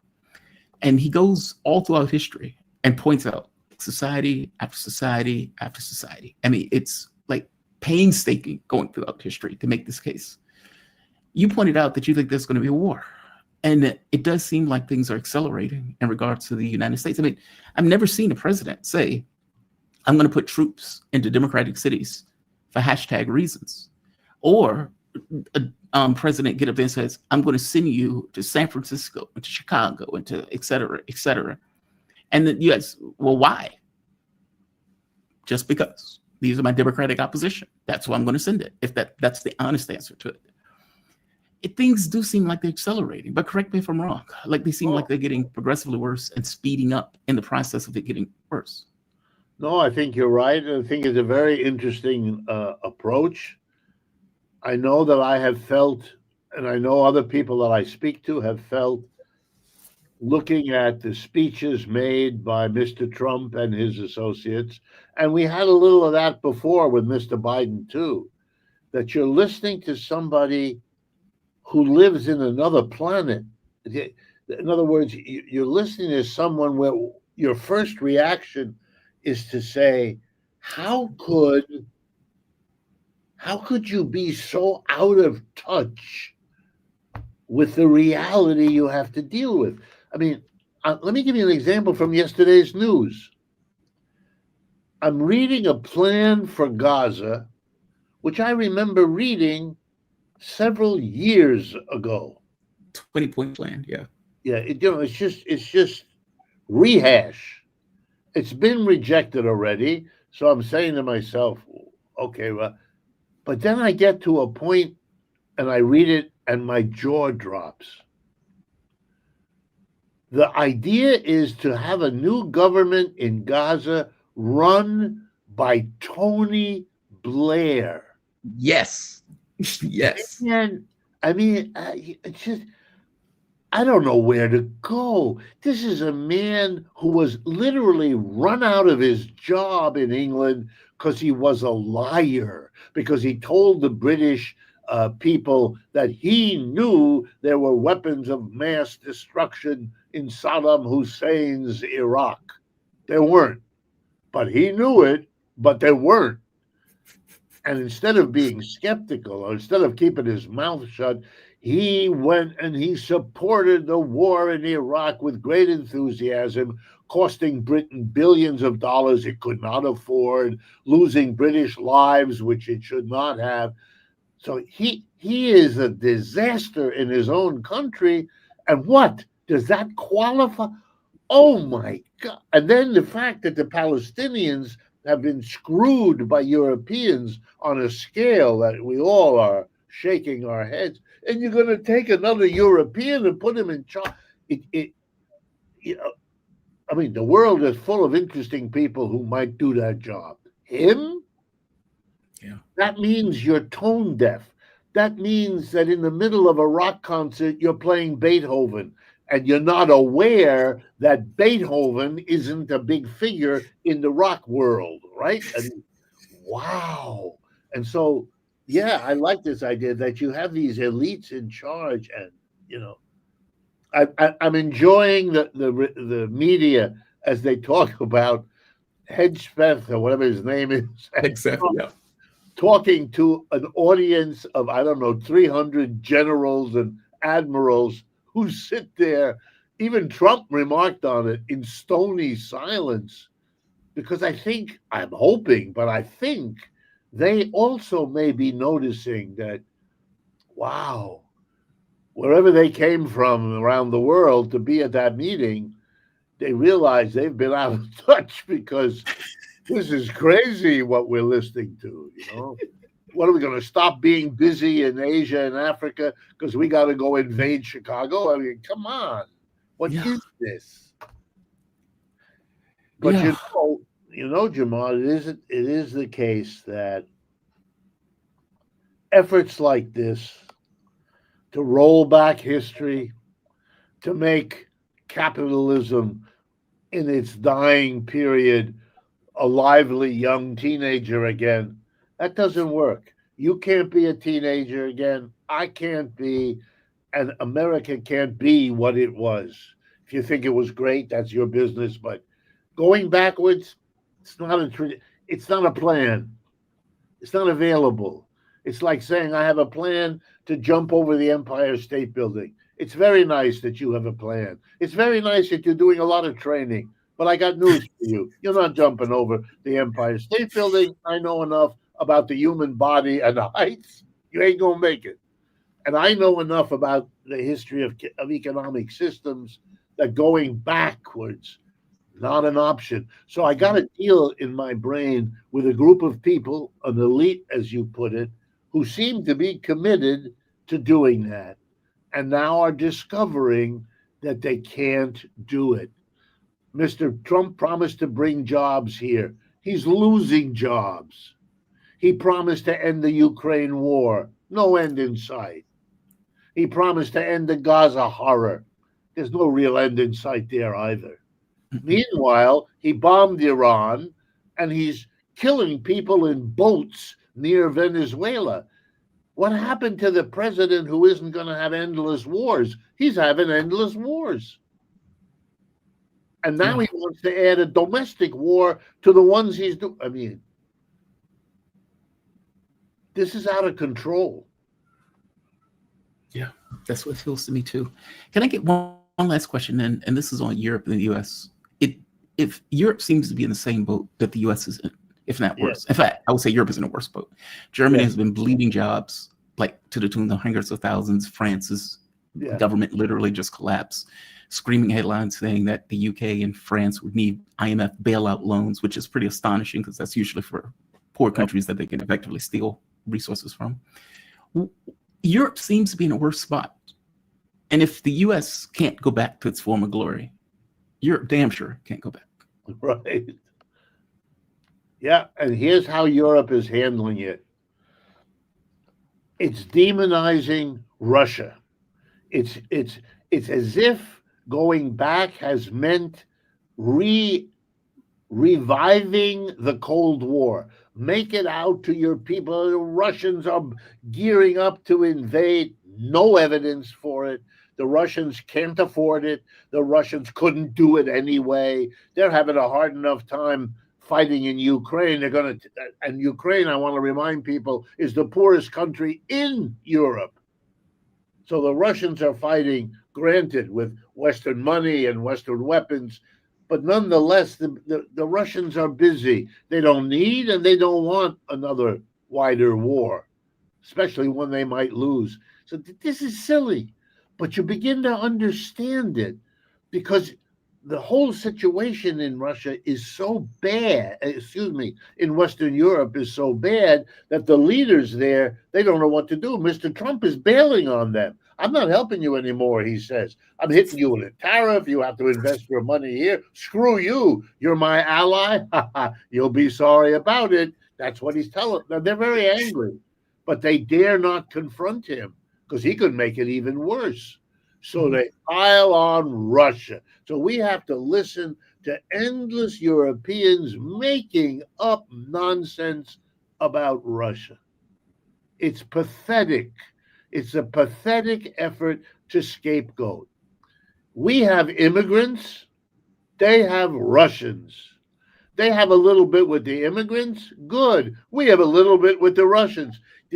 This is childish. This is the effort to deflect a dying system onto make-believe dangers because you dare not admit the real danger that you're in, which is the decline of your system. That's the issue. Professor, you are fantastic. You're always fantastic. I always appreciate when you join me on this, and I always thank you for it. And just to give to the audience, you are a doctor, but I always call you Professor Wolf. Professor Richard D. Wolf, he's Professor of Economic Emeritus at the University of Massachusetts Amherst and a visiting professor at the Graduate Program in International Affairs of New School University in New York City. He's founder of Democracy at Work, host of their nationally syndicated show, Economic Update. His latest book is Understanding Capitalism, and you have another book called Understanding Socialism. Right. And you have another book, Capitalism is the Sickness. Yes. It's called When the System is a Sickness, when capitalism fails to save us from pandemics or itself. And as you pointed out, they're available at www.democracyatwork.info. People can pick up the books there. Thank you, Jamal. You have a good, fantastic rest of your day. Thank you for this. Be safe. Bye-bye. All right, Professor Richard Wolf, I always appreciate those conversations. I always learn something in those conversations. He has affected my workable point of view. He is one of those few people who has. So I always appreciate it when I can meet that person who does that. Jack Fresco was another one. But Fresco dropped dead before I had the opportunity to actually talk to Jack Fresco. I talked to, I don't know if it's a wife, mistress, woman he lived with. Fresco was odd on some respects. I could totally see Fresco say, what's the point of marriage? This stuff isn't real. I could totally see him saying that, right? So I don't know who Roxanne is to him, but at the very least, she was one of the people that was help running the organization after Fresco died. I had the opportunity to speak to her, but that's not the same thing as speaking to Jack. So thankfully, Professor Wolf was around. Have they released Greta yet? I don't know. I've been doing this show. I'll check at the end of the show. I'll see if they've let Thunberg out. But I'm not sure. Did you see her hostage video? So Greta apparently, and maybe all of them did videos just before they were detained, arrested, absconded by the Israeli troops. And she basically said, look, if you see this video, I have been kidnapped. I forget the exact word she used, but effectively, I've been taken by the Israeli soldiers. She should say something with more flair. These genocidal maniacs. That would have been funny. But yeah, I don't know. I don't know. Usually it takes a few days for them to get back to their hometowns or wherever they're coming from. But let me read chats before we leave. Kevin Wayne, South Korea is a fake country. U.S. occupation on the peninsula because the Korean War never was officially over. Very true. They have the militarized zone still there. Trump made big news when he walked across it. And as he was walking across it, he had a bunch of mercenaries. Well, they're not mercenaries, like SEAL Team something, murdering Venezuelan fishermen. Tanya Harding is from my area of Portland, Oregon. Let me know if you've ever met her. That would be funny to me. Frank Frio, Jamal, thank you. Great show. Well, thank you, Frank. I appreciate that. Frank. I do my damnedest. I do my best. There are some weeks that are more difficult than others. But all things being equal, it was a pretty decent show. I definitely appreciate you guys being here. I appreciate you guys hanging out. I am not going to be here tomorrow. I am taking a day. I have been at full tilt for nearly a year at this point. And I realized usually when I was at work, I used to take 2 weeks. I think I've taken maybe 2 days. So you will not see me tomorrow. You will see me on Monday, however. Yeah, I think that's it. Be safe. Be kind to the degree that you can be kind. I always have to put the caveat in because no point in you being in a brutal relationship and being kind to the person who's brutal to you. How are your knees after Tanya? I know, right? I know. I know. That would be an awkward conversation, right? It would be a very awkward conversation. But that's it. She must have a reputation. What are you talking about? Tanya Harding? Yeah, she was always kind of rough. I gotta be honest though, I don't know how many people remember that. Us old people might remember it. I don't know how many people in their 20s or 30s know about it. But that's okay. Guys, you have a fantastic rest of your day. I'll see you Monday. Enjoy your weekend and be safe.